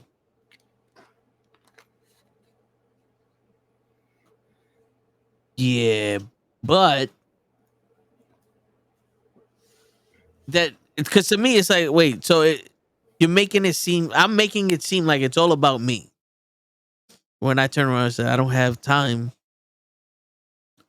during the summer to hang out and do something traditional. But I am doing this. Do you want to join? It's all about me. It's like, okay. So now I take it as so that's selfish of me to invite you to something I'm interested in. So I should cancel everything I do in my life and just go, what do you want to do? And just take you on a yacht to a helicopter and have caviar and go fight fucking Godzilla and waste thousands of dollars. Yeah. So I'm not so selfish. I never thought that was, I thought that was compromise. Cause all about me, if it was all about me, I'll be on some, yo, listen, I'm a busy dude. I'm going to a wrestling event afterwards. Do you want to go fuck? That's all about me. Cause I don't give a shit if you come or not. It's like, yo, I could squeeze you in afterwards on the way home. Like, yo, we could go to the motel, we could fuck for like 45 minutes and then I'll drop you off home. That's selfish. But let me hear your opinion on this shit.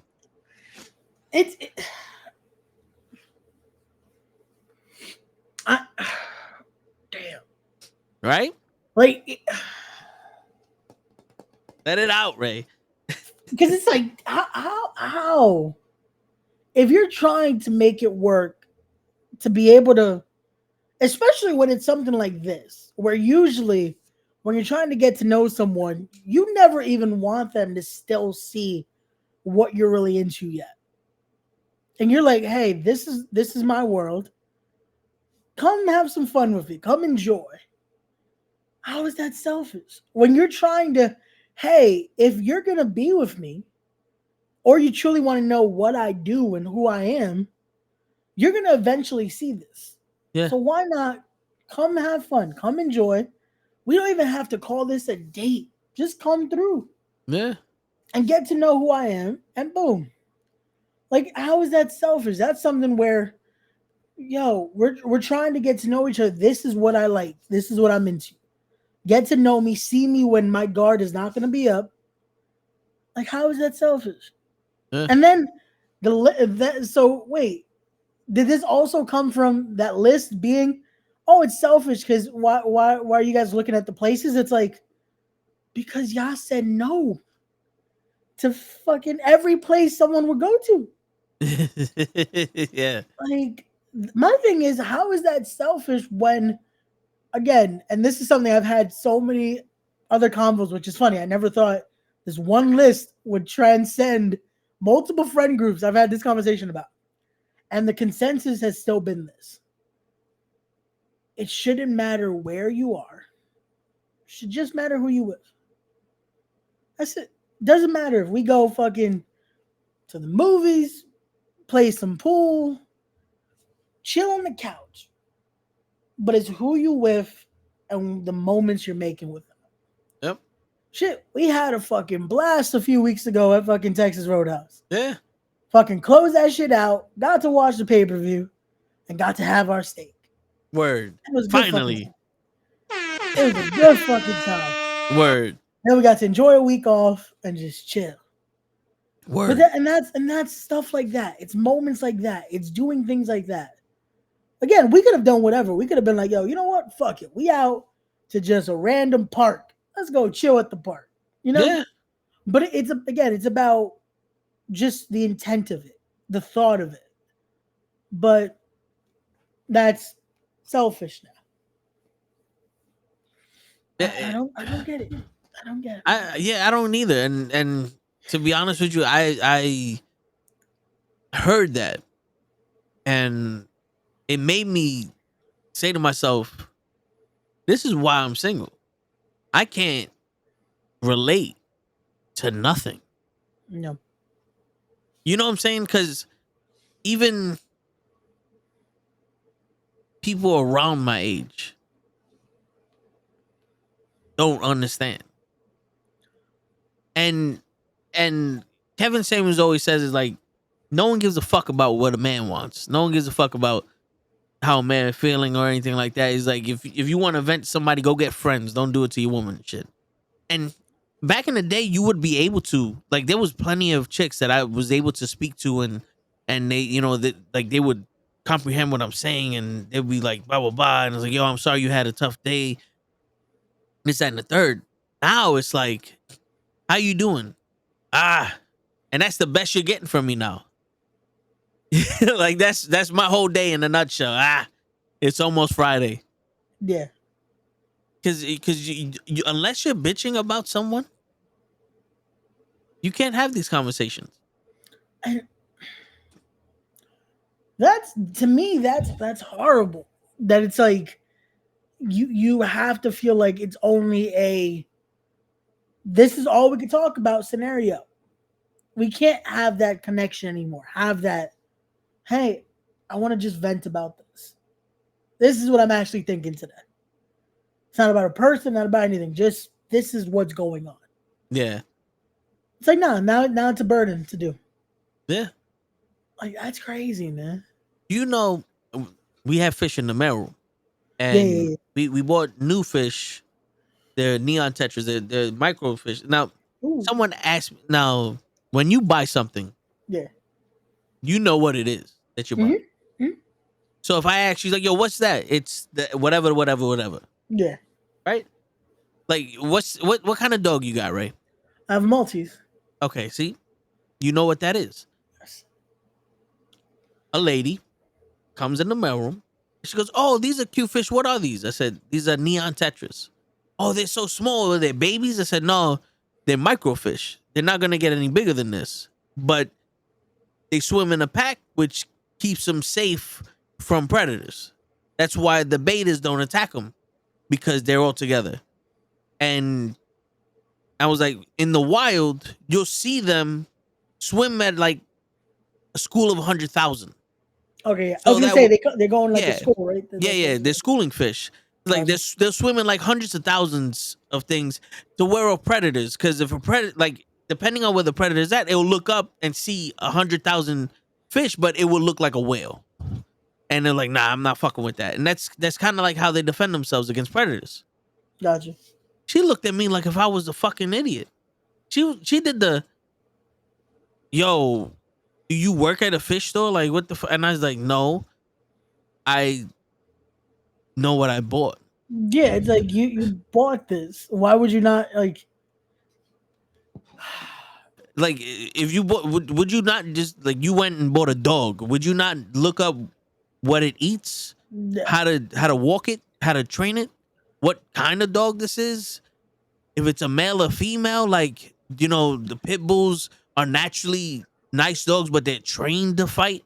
Like you have to train a pit bull to be vicious because they're naturally protectors of at least babies and stuff like that. Wouldn't you learn something? And yo, that was Well, you another should. thing. You Yeah. should, but we're now Yeah. we're now thinking that everyone is gonna have the common consensus of, hey, I kind of want to buy one of these, or I'm buying this. Maybe I should know a little about it so that way I know what to expect. Yeah. And Like we do with our technology, what we do when we're buying anything for this podcast. Like, yeah. And the crazy shit is, it's like I don't fall for the trap because I do it anyway, but I'm like, why do you ask me these questions? And when I give you the answer, it's a problem. It's like, oh, what's the difference between the iPhone 14 and the iPhone 15? Well, the new chip is different. They have a camera that has a different focal point, blah, blah, blah. This, that, and the third is titanium. But do you work for Apple? No. I know the difference between the fucking phones because I bought it. The same way you asked what's the difference, I did too. I just got the answer. yeah, You know what I'm saying, asshole? Like, what's the difference between a plátano and a banana, bitch? You know what I'm saying? Like, in all honesty, like, why ask? Like, if you don't want to know the answer, why ask a question? And that's another thing about me. It's like, yo, like it takes a very I said this in the beginning when I was by myself. It takes a very specific group of people to, I guess, fuck with me. And I noticed that. Like when I was younger, people didn't fuck with me because I didn't drink or smoke. Now it's like, I guess I answer too many questions. I'm not the clown anymore. You know what I'm saying? Like, because there's certain people I can have a conversation with all day and it's like, yo, blah, blah, blah, blah. Other people, 2 words. And it's like, yeah, well, this, all right, yeah, that, blah, blah, blah. You know, if you did this, all right, peace. It's like, they don't want to hear it. It's like, all right, I've been around. That's what life does to you. It gives you experience. Oh, my bad. No, it's all right. It definitely does. And it's one of those where you start to see things. You start to see things for what it is. This is why I said earlier, it's like, yo, it's surely with life, you have to expect the unexpected. Yeah. Because we start to see how we change. And it's like, okay. Yo, and I know you like to keep shit politically correct. Of course. But I don't know if you remember or if you realize the transition between when you were able to open up a woman's mind and teach her something, she was attracted to you, and now you can't anymore.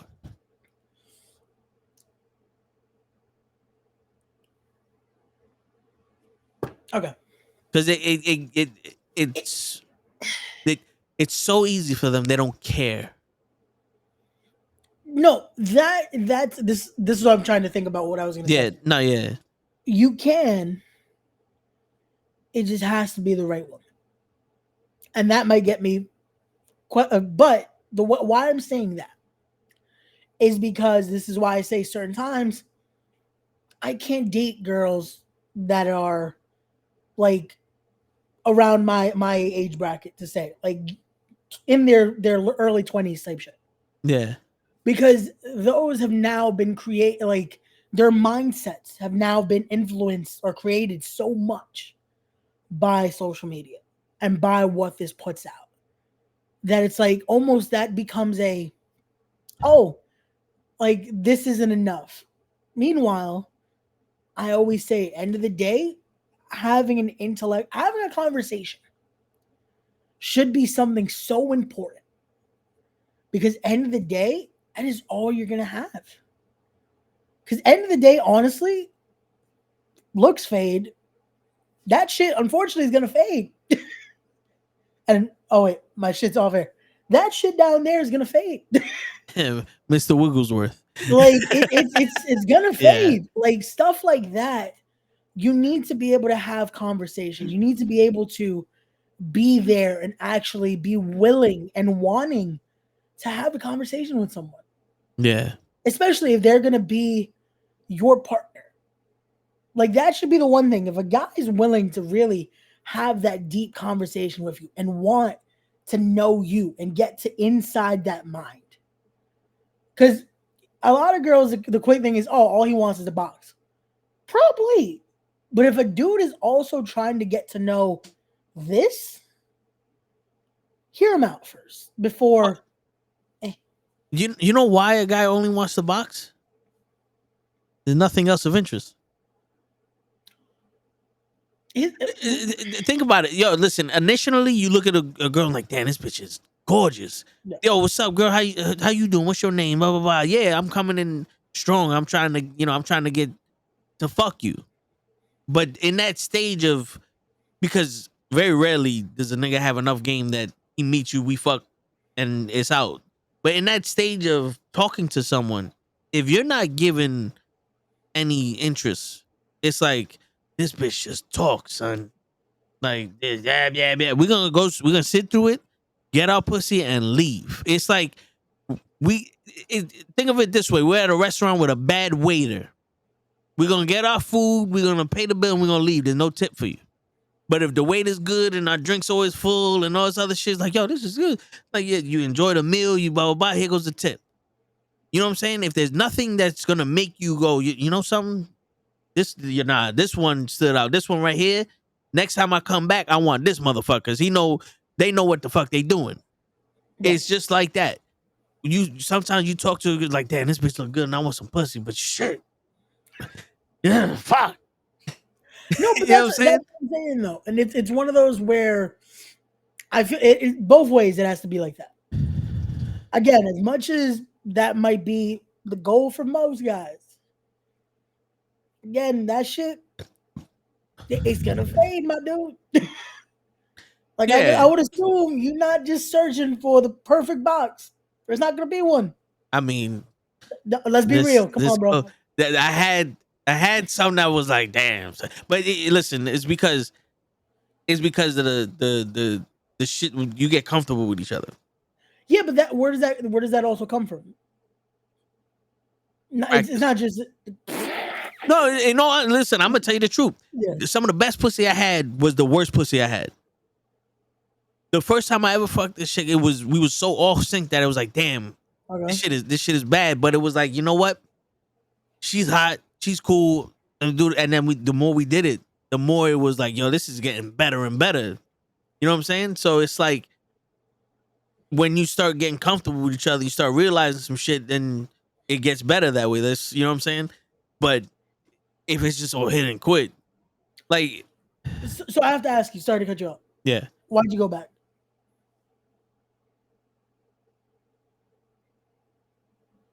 how can your best be your worst? Explain that. Like I said, the first time we had sex, we didn't know each other because it was the first day we met, Yeah. and the rhythm was off. She was trying to do something, I was trying to do another thing, Yeah.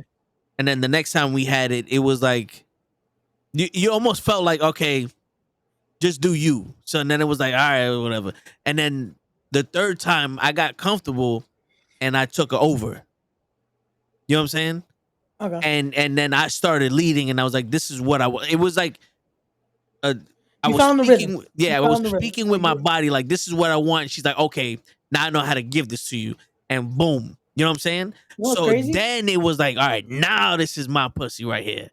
And then when, my bad, but then there's the other chick where it's like, we've been talking for so long and I've been wanting this for so long that I'm going to take that shit no matter what. And it was just like the first night, boom, bow. And she was like, yes. You know what I'm saying? So it's like when it comes too fast, it's awkward. Yeah. But when you both know you want it, it's like, okay, now we get it. You know what I'm saying? Got you. And no, that's what I was asking. Why the chick that was bad the first time? Why'd you go back for the second? It was horrible that first time. What made you want to go back? Because I knew it was just our rhythm was off. That was it? It was just to see if it worked again, or was there more? No. Because after we fucked, we went out to eat, and I got to know her, and we talked and all that other shit. This is what I'm getting to. This is why, like, there has to be more. Yo, Because, if it was that bad, oh no, I would have done it again. I'd have been on some. I mean, free pussy for I'm just pussy. saying. Like, no, but it got to my point of it. That's like there had to be a little more to now be like, you know what? Let's try this again. Like that's what I'm trying to get at. And yeah. But also right, with me is like you said yes, so I'll try it as many times as it takes. got you. One of my sponsors, remained friends at high school. So her brother passed in Afghanistan. That's why she didn't join the military. Okay. Yeah, it's this. Okay, so that is a reasonable. That's an unfortunate reason, but a reasonable reason to not want to do it. Yeah. Again, especially to be willing to serve the country, it's a difficult decision, and to lose someone in combat like that, my condolences to her and to her family. It's a tough decision to want to do that. It's understandable. So again, I hope that helps you out more to understand why she had to make that decision. Again, we said it. There had to be something, especially to not want to. It's not just today I want to do this, tomorrow I don't want to do this. Yeah. Like that's a big decision there. So that definitely makes more sense than just, she went to college. Like there had to be a little more. So I hope that helps you, Anthony, that gives you that comfort. And again, I'm glad you two are still friends. Just again, it has to find that someone for you and for her. Find your partners that are going to be willing to work with that stubbornness that you said you both have. So I'm trying to say it the most Yeah. nicest way, because it's like, yo, my son just dissed himself. Like, yo, the stubbornness, this, not like, bro, there's Right. gonna be someone that will even calm it down. That you're gonna notice, hey, maybe I'm just like this because of this, or again, it depends on the person. Depends on who you are. Certain traits will come out. Certain traits take the backseat. Yeah. It depends on who you're with. A lot of times. So And it, yo, I'm a passive dude. I always say, as long as you don't disrespect me, we'll be alright. But I also have anger issues. I don't have as much anger issues now that I did when I was growing up because I tamed them. But it's still like I can't, because some women love when men are mad at them, and I always said it's like, you don't want me mad at you. Because I don't play mad. You know how you can't play boxing? yep. I don't play mad. You know what I'm saying? If I'm mad at you, there's an issue. No. You know what I'm saying? So believe that. But yeah, no, you got to learn through your mistakes. It's like every relationship's not gonna last, and you got to learn how to, like, yo, what happened? What was the problem? We broke up because my ass wouldn't want to be like, okay, you know what? All right, let's get McDonald's instead of for Burger King. Like, you know, it could be as simple as that. Sometimes I didn't want to compromise. The next one, start compromising a little more. That's all. And not everybody's the same, so they shouldn't get them walls. This is one thing my uncle told me. He's like, don't let this one affect the next one. Be who you are with the next one the same way you were with this one. You know what I'm saying? Because what she did to you ain't gonna be what this one did to you. But if you start taking it out on her, then it's gonna one, she's losing out on who you really are, and and you're losing out on who she is because now you have the walls that she has. You know what I'm saying? So that's why I try to be myself with everybody. But it's hard not to put up walls because everybody wants to protect themselves. And that's what I'm saying. Certain things, depending on who you're with, it changes you though. Because with certain people, you start to notice the walls start coming down on their own. Yeah. You're not as defensive. You're not as, let me keep this guard up because I don't want to be like this, or I don't want to be like this. Like, you start to realize who you can just relax, have that good time with, and not have to be like, am I on eggshells right now? Do I got to be a certain way? Like, I've told you, like, at first I'm like, all right, they cool, but I'm still gonna be like this. Yeah. But then you got to see how I am when I'm just me now. Yeah. I'm not walking on eggshells. I'm not like, like they cool, but I'm still iffy just because that's always my defense mechanism. Yeah. And because unfortunately, life has shown me sometimes people could be cool and then Stab not right so in the cool. back. Yeah. Yeah. So it's like that also happens. People are, sometimes it takes longer to do that. But time is of the essence at times. All right. So how long can a relationship last based on physical attraction? You know, not for nothing, it could last a very long time if you are attracted to them. Because all right, so let's do it this way. Okay. Trish Stratus. Ever since she debuted in wrestling, that was my number one chick. That's my number one.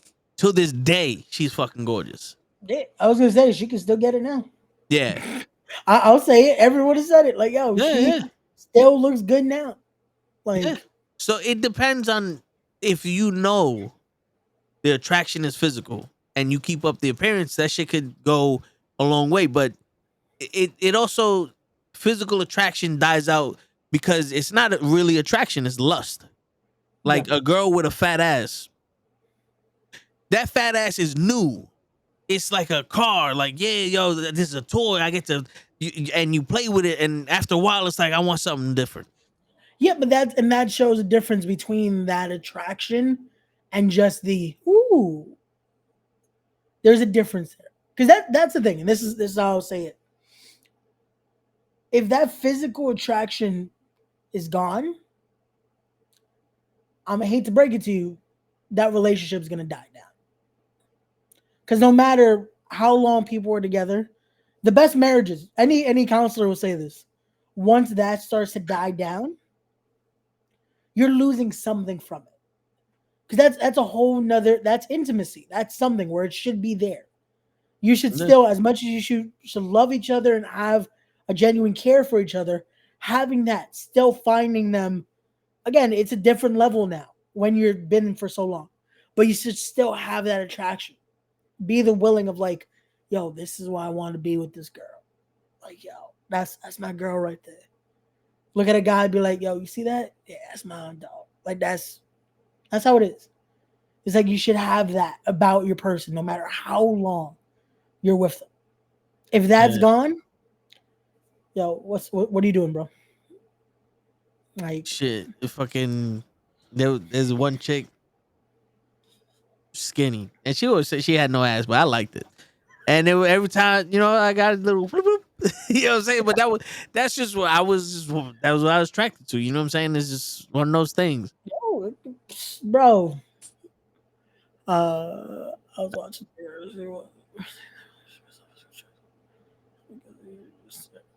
No, but that's what I'm saying. There has to be more. This is what I'm saying. For it to be a long-term relationship, there has to be more. The physical aspect is important, yes, because that creates another bond, that creates something else. But when we're looking, if the discussion is that long-term, there has to be more. There has to be more.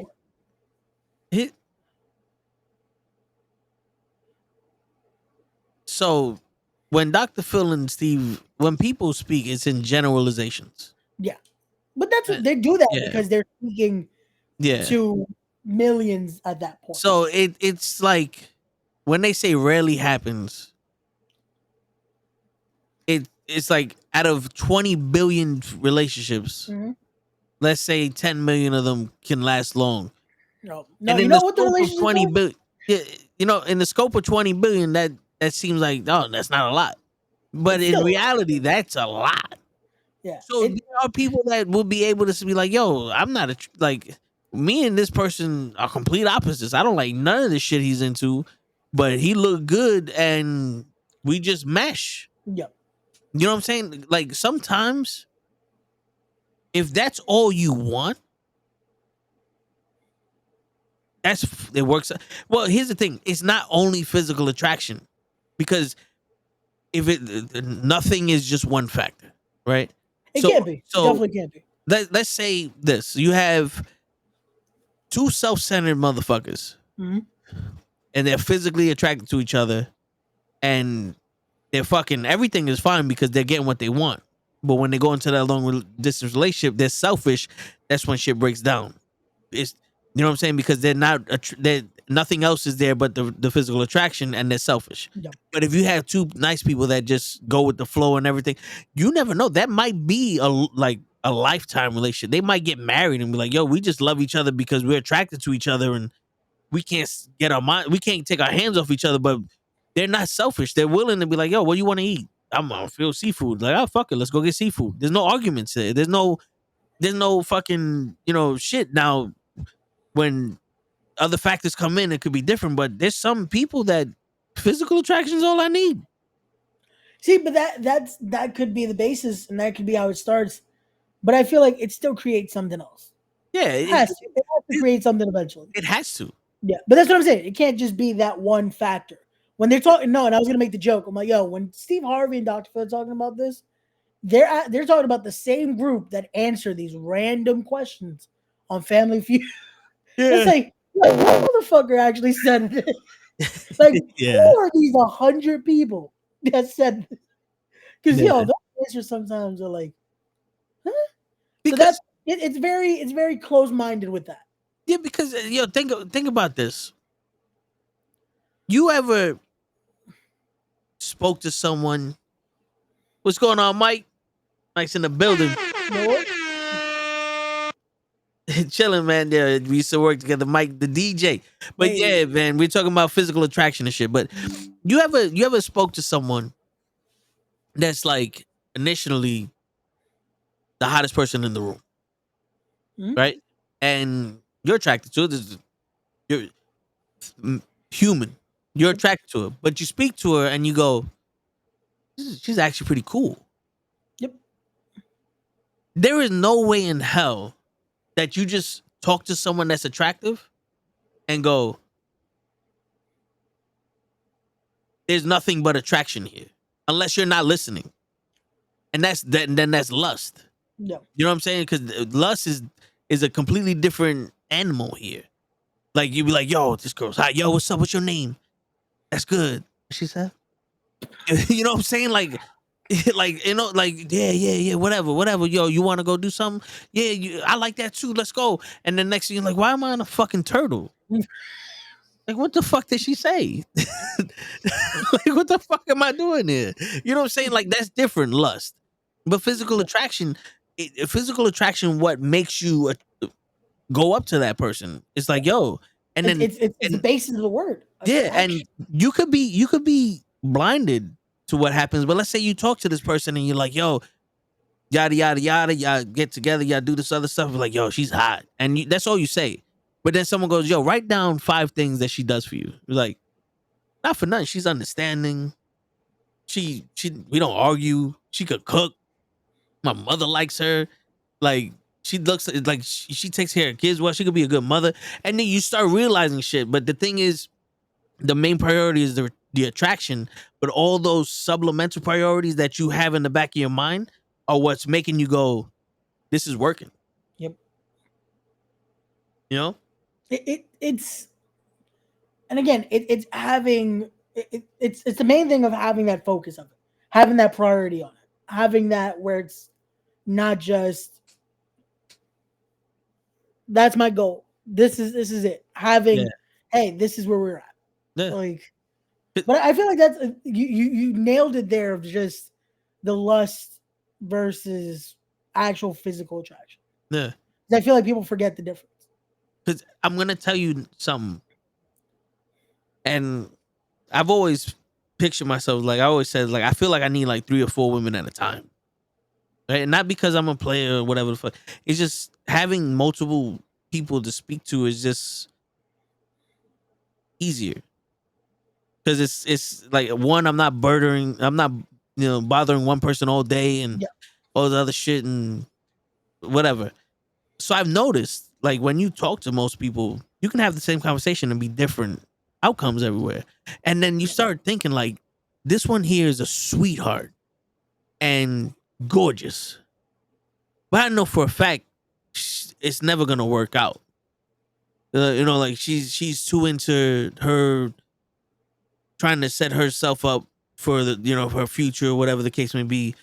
Like, this one here opens up my mind to conversations, and this is like, she's also gorgeous and I love chilling with her, but she's insecure about what she thinks is right or wrong, and like the level of effort I have to put in to constantly reinforce that shit is too much. And then there's one that's like, this is the one that my body's going to, because she's just as beautiful as the other ones, but her energy is making me go, this is what I'm missing in my life. You know what I'm saying? No, I definitely see that. And there's attraction for all 3 of these women. Yeah. And any one of them I would be happy with. But there's always something about one that the attraction makes you lean into something else, right? Because I just listed shit that at the end of the day, I can get over. You know what I'm saying? I could get over if I had the opportunity to. But there's But something that one there. is like, it's never gonna happen. But I'm always gonna be here because I need, like, there's something about you that sparks something in me. Yeah. And the attraction is there.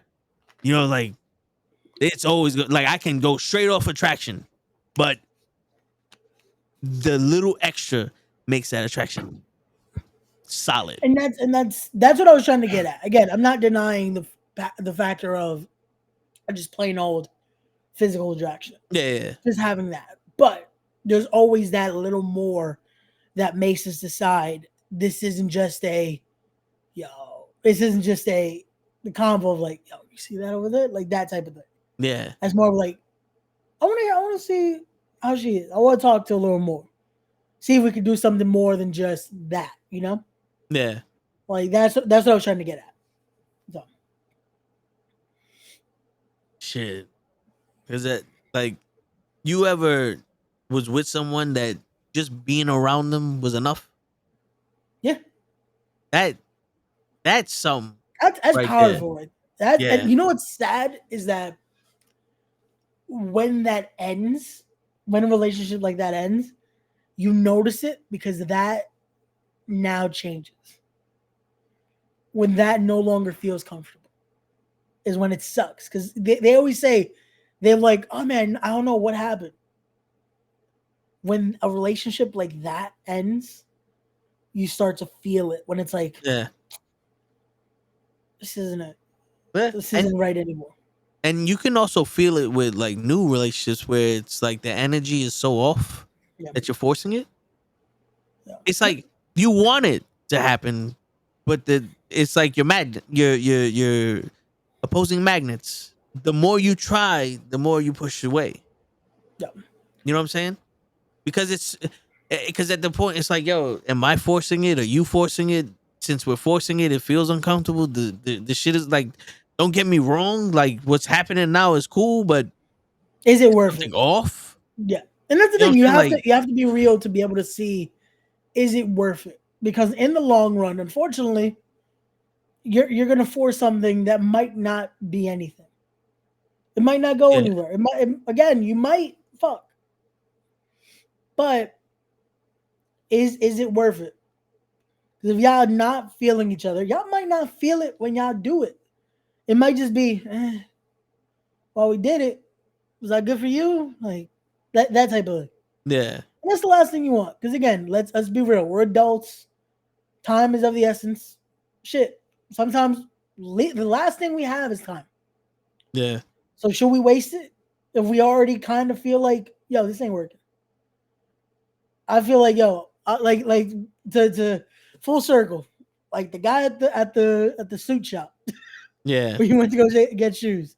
It's like, yo, my bad, I'm wasting your time. Yeah. It feels like that. In a relationship like that, it's like, my bad, I didn't know I was wasting your time. Yeah. Let me just, I'm out. thank you.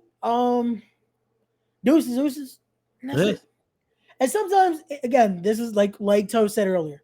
Sometimes you have to be the bigger person and admit, maybe for you, it's not gonna work out.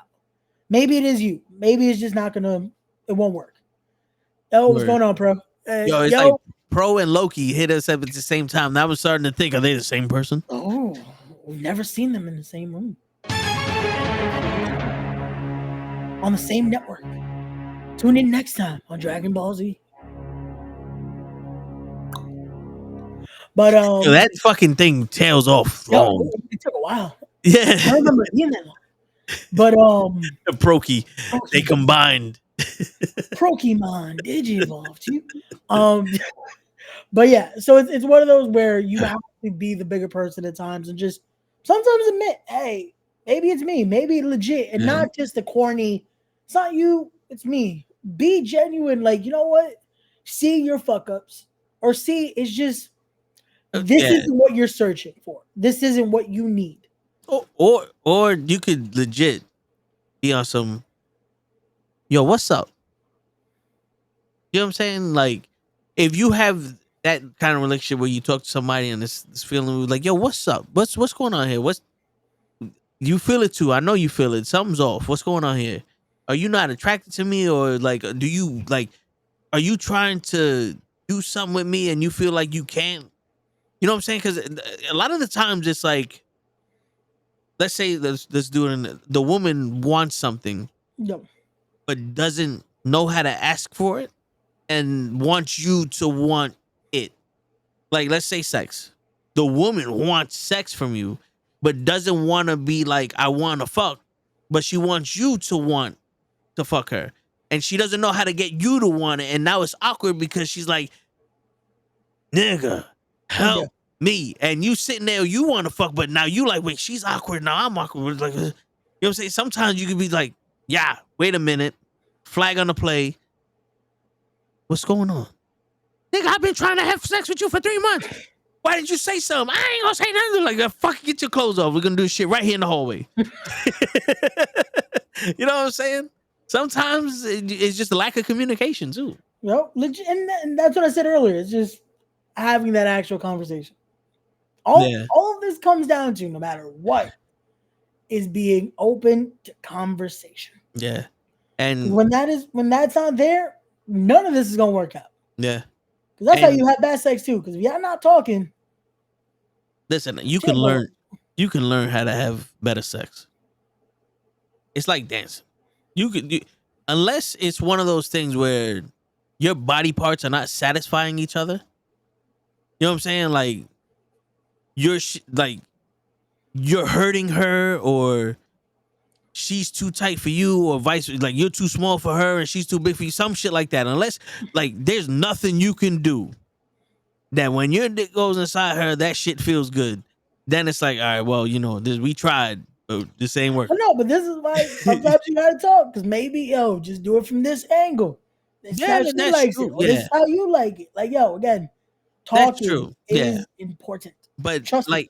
So to contradict everything that these red pill people say, like Fresh Fit or Kevin Samuels or some shit, where they say you can't communicate. The strongest relationship you're gonna have with someone is communicating with them. Yep. Now, they speak generalizations for high value men, for men that are running businesses making millions of billions of dollars a year, and they don't have time and they want trophy wives. They're speaking about that, right? Now, if you want a partner, a genuine partner, you have to have open communication. You have to be able to speak to her in a way that you wouldn't speak to your friends. You know what I'm saying? Because the way I see it is like you have a tight friendship, like your best friend, you speak about anything with him. And then your wife, there should be a level up. Like your best friend knows you're allergic to seafood.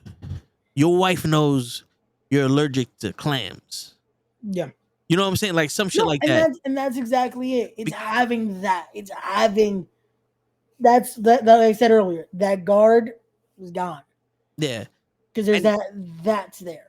And you have, that's why I tell people it takes a lot for me to even say you're my, because it's trust. And it's not like, oh, you're not gonna cheat on me. It's like trust that I'm gonna open myself up to you and then you're gonna accept it. You know what I'm saying? And then you're gonna be able to open yourself up to me. And I've had conversations with females, and it's one of those things like, yo, open dialogue and everything is beautiful. Now that's why now I'm like, I'm out of the game. Because I can't have a regular conversation with you. You want to know about my dreams and my aspirations and my fears and all that? Like, and the thing is too, is having that conversation and the person actually caring. Yeah. And the person actually listening. Because there's one thing to listen and then to actually listen.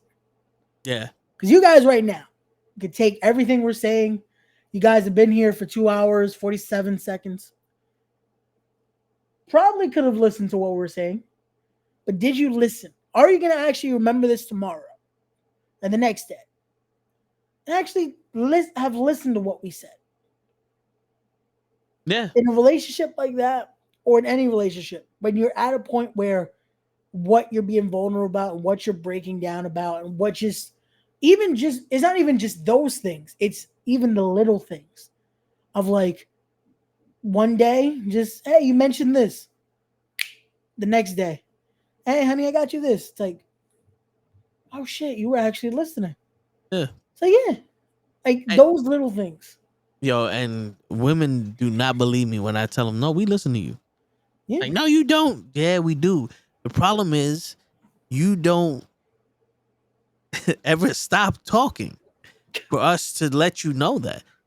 Because, yo, I'm the type of guy, I woke up to you and I noticed that you did your hair Like, oh, you looking fancy. You going out today? What's going on? I see you did your hair. I see you did up. Were you going on a hot date? And it's like, oh, you noticed? Every man noticed you did your hair. The problem is some men, one, are too afraid to talk to you, or two, go, I don't want to get into that. Because it's like, I don't want to say, oh, I noticed you changed your hair because I don't want to sound creepy because I don't have no game and I don't know how to say it. Or I don't want to seem like I'm hitting on you or whatever the case may be. It's one of the, because it's a lot of risk to reward when it comes to talking to females, especially ones you don't know like that. Yeah, You know what I'm saying? Like, that's why when it comes to like pregnant women, unless they tell you or they're like about to pop, guys don't mention it. Like, oh, you didn't know she was pregnant? Oh, I noticed she was pregnant about 3 hours after she got inseminated, but I didn't want to say nothing. You know what I'm saying? It's one of those where, again, having that willing to have that conversation. Do you want to have the dialogue? Do you actually want to sit down? Do you care? Yeah. If the answer to that is no, then you're this is where that mindset comes from. This is where girls think, oh, guys don't care. It's like, no, there's guys that care. There are genuine guys that do want to have that conversation, that do notice these details. But then there are unfortunately guys that are just like, yo, she looks amazing. That's it. Yeah. Not, but oh, yo, you see that? Like, yo, did her nails, did these little things. The crazy shit is, and I think I fall victim to this, but it's like, there's a couple reasons why girls was like, oh, guys don't care. It's because one, the guys they want don't care. Two, the guys that they let get the pussy fake caring.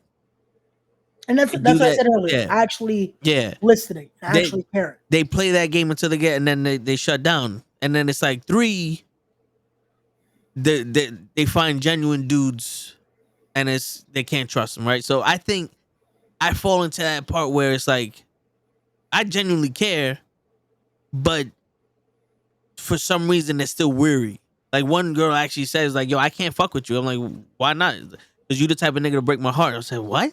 How do you figure that? It's like, I don't know. There's something about you. I said, I didn't even kick game to you. We just having a conversation.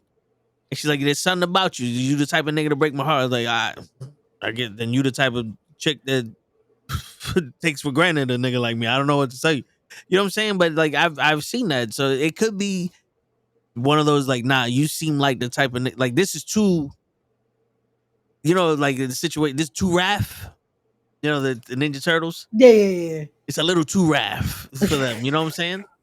So I think that could be what my issue is. But there's some people, like, you ever see, like, yo, why is this chick with this bum ass nigga? Because she's been hurt so many times, this nigga actually fucking cares.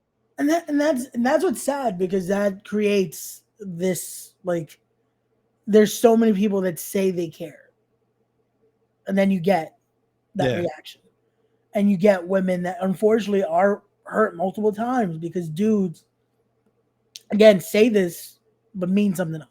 Yeah, but like, also, oh yeah, I care until I get what I want. Yeah, or it's like, I care, but just not more than I care about myself. And this is where, again, if you're trying to get into a relationship, that can't be a thing. Yeah. It is now, you have to care about the relationship. And that means being willing to 100% on both of you. Can't just be on yourself. It can't be. It has to be 100% to be able to own up to your mistakes, but you can't just be thinking about you. You can't be. There's no way. Word. Hold on. Matter of fact, I'm gonna do something smart. Oh shit. Relationship, the definition. It's a noun. The way in which two or more concepts, objects, or people are connected, or the state of being connected. The study will assist the relationship between unemployment and political attitudes. So it's the way people connect. That's a relationship. Yeah. And again, that definition right there is perfect, because it's any relationship. It And then isn't romantic. It isn't anything like that. It's just that connection, that bond. yeah, and then they have the definition for intimate relationship. There we go. Let's get that one. An intimate relationship is an interpersonal relationship that involves emotional or physical closeness between people and may include sexual intimacy and feelings of romance or love. Intimate relationships are independent and the members of the relationship mutually influence each other. Mutually influence each other. Mutually like- means both. I feel like someone said this. Someone's talked about this. I On a don't certain know, man. show. I don't like have them on the screen. I feel like Like I'm not pointing at them. Yeah. and again, it's just saying because this is how you should go into this. Yeah. Again, like we said, take what we say with a grain of salt. Plus, both of us are fucking tired right now. But it's just Word. this is how it is. If you're looking at this and you're not willing to have that bond, have that team effort, then you're unfortunately not going to find a long-lasting relationship. And again, I'm not saying also, because let's be realistic.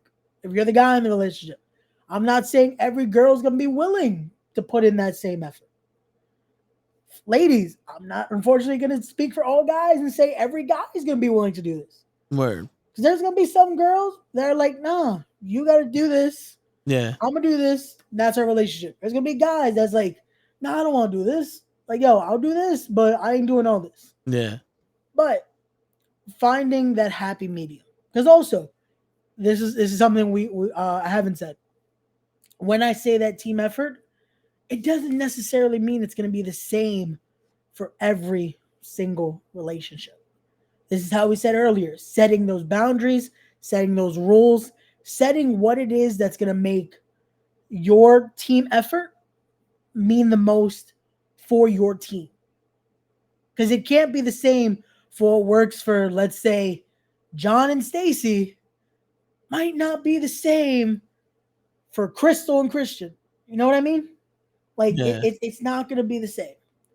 It shouldn't be the same because you four are four different individuals with all different traits, personalities, and what is it that clicked for each other. Like we said, that attraction there, the physical attraction, the mental attraction, all of that is going to be different depending on the person and depending on the scenario, and depending on who it is they're trying to create that bond with. So you have to have that in mind when you're going into something like this, that it isn't just, oh, this worked with so-and-so. It might not work with the next. Yeah. It might not. Everyone is different. Everyone has different needs. And that's a whole different topic that we have to have just about that, the actual needs and that difference when it comes to person to person. Because I feel like that's something that's lost a lot of times too. That's like, oh, but if I did this with this person, why doesn't it work here? Yeah. I'm gonna write that down. Yeah, write that down. That might be our topic for next week. Word. Yo, next week we can sit down for all 3 hours here. Word. What up, Hassan? Yo, what's going on, Hassan? Yo, so to get this, I want to put this by you because afterwards during I felt like I could have did some player shit, but I was like, you know what, nah. So at my job, there's a chick. She's new. I'm pretty sure she's a lot younger than me. You know, so I'm gonna say like early 20s, maybe, somewhere around there. And we joke around. She got cookies and all that other shit, and I'm like, oh, you got the fancy shit. I'm from the hood. I like chocolate chip. So she gives me her phone and she goes, here, write down the type of chocolate chip, the type of cookies you like, and I'll get them for Christmas. So instantly I'm like, should I put my number in here? And initially I turned around, I was like, nah. I just wrote chocolate chip and I gave her back the phone. And I asked him, I was like, yo, should I put my number in there? Like, nah. But part of me was like, what if she did that on some smooth shit? Like, because people don't just hand me their phone. But then I'm thinking it could be a cultural thing, an era thing, whatever. Because back in the day, if you would hand me your phone, here you go, my name, my number, my contact information. Blah. There you go. Everything's yeah. And we're like, yo, I told you to look up this website. Nah, there goes my number. Just now, wait till when she gives you those cookies. If that cookies don't come with a nice little note, I may have her number in it. Say, yo, I want you to jump. Here you go. Yeah. You jump in. Like, also, she's around my age. Damn, I like cookies. Right? Shit. No, yeah, but that's why I was like, I don't know, man. I felt it, but then I was like, I could be reading this wrong. 'Cause, you know, I'm in a different. I'm legit different era. I didn't even know Good Burger 2 came out. Yeah, I did on Thanksgiving. What's that on Paramount? Oh, It came out okay. around Thanksgiving weekend. Yeah. Oh, nice. Doing the Christmas parade tomorrow. Nice. Yo, so we could talk about this another time. I just want to bring it up. Yeah, no problem. How do you feel about these people talking about they're the prize? Because show brings that up all the time.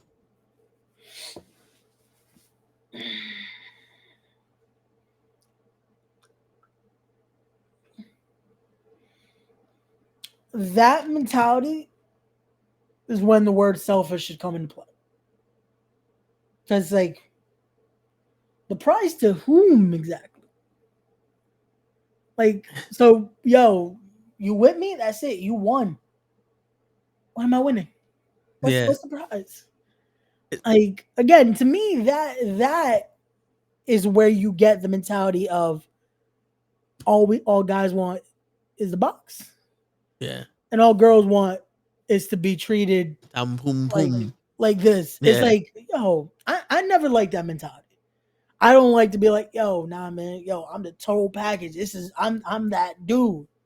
It's like, yo, why? Like, come on. Yeah. Like, yo, this is why I say you have to be able to own up to your shit. Because no one, no matter what, and I'm talking to every single person watching this, every person that's fucking ever gonna watch this, you're not 100%. You're not perfect. There's no one. So to be like, yo, I'm perfect. Yeah, shut the fuck up. So to be able to be like, yo, nah, I'm the prize. It's like, this is a competition. Well, so for me, and the reason why I say I'm perfect is because a human being's supposed to have flaws. So I was, I was made perfect. You know what I'm saying? In that sense, then yes. Yeah, it's like, because that whole perfect shit is in the eyes of the beholder. Because there's plenty of chicks I look at like, yo, you perfect to me, and to someone else they're not. But in terms of prizes, see me, this is where I get my old school player man hyper, I don't know, masculinity shit going on. You tell me I'm the prize and I see you as property. Because now if I won the prize, you are now my property. You know what I'm saying? And that's what I'm saying though. To me, that's why I don't like that like the prize type thing. It's like, so again, so this is all a competition. Yeah, like, I didn't know. Because the thing is like, you're a prize, but I don't want a prize. I'm not in a basketball tournament. I'm not looking for a trophy. I don't want something to hang up on my wall. I want a person. Because like shows like, oh yeah, you act like, because you the prize too. I said, I'm not a prize show. I'm a person.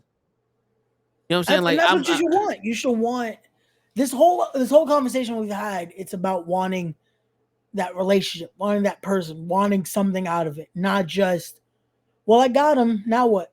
Because that's what that makes me sound. It's like, yeah, that's it. Once I got you, there should be no more. There should be no need for anything else. Yeah. So if that's the case, then again, what did I do to win this prize?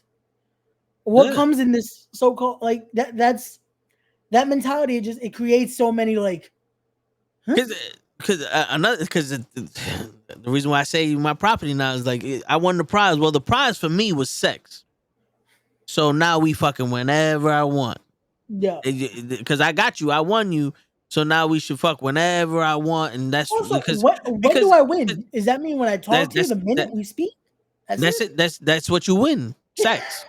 No, That's no, what no. you But win. I'm You saying win sex. when am I winning this prize? The minute I start talking to you, like, oh yo, you acknowledge me, I won. Yeah. The minute That's it. you my girl, I won.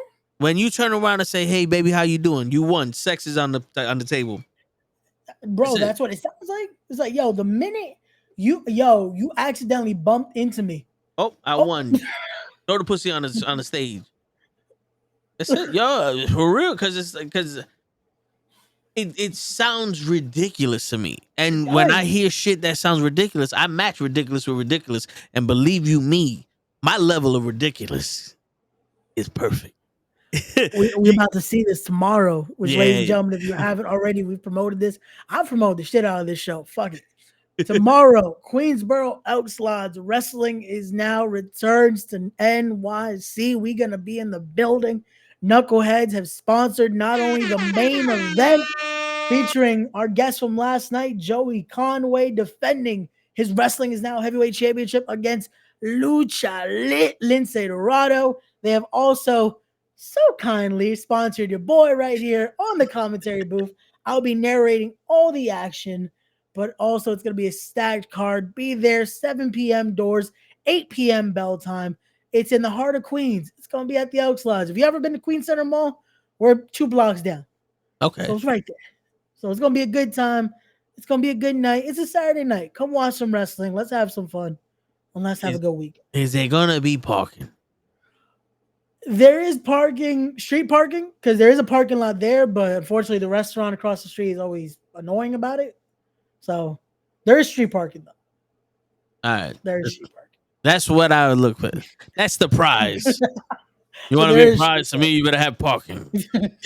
There is street parking, but definitely that's why I encourage everyone usually get there early so that way you can find your parking, enjoy, get a nice seat, grab a drink because there is a full bar there. So get you a hot dog, get you some nachos. Oh, nice. And the first 300 people get a puppy. I have not said this. Toe will be providing all 299 puppies. Yes, they will be at North Shore Animal League, and you go over there and you get yourself a puppy. Yep. You tell them Toe sent you. They'd be like, "Who's Toe?" And you be like, "That's right." And on that note, yeah, we'll cut this one early today, man. Unfortunately, we gotta cut this a little early because, like I said, we fucking tired. Ray's fell asleep on us 3 times already. I did not. I was when awake he does the whole time. When he goes, he took a nap. Yo, those are these quick naps, just or the micro naps. But yeah, yo, on that note, ladies and gentlemen, it's your friendly neighborhood knucklehead signing out. Be back on Monday. Peace, everybody. Peace, everybody.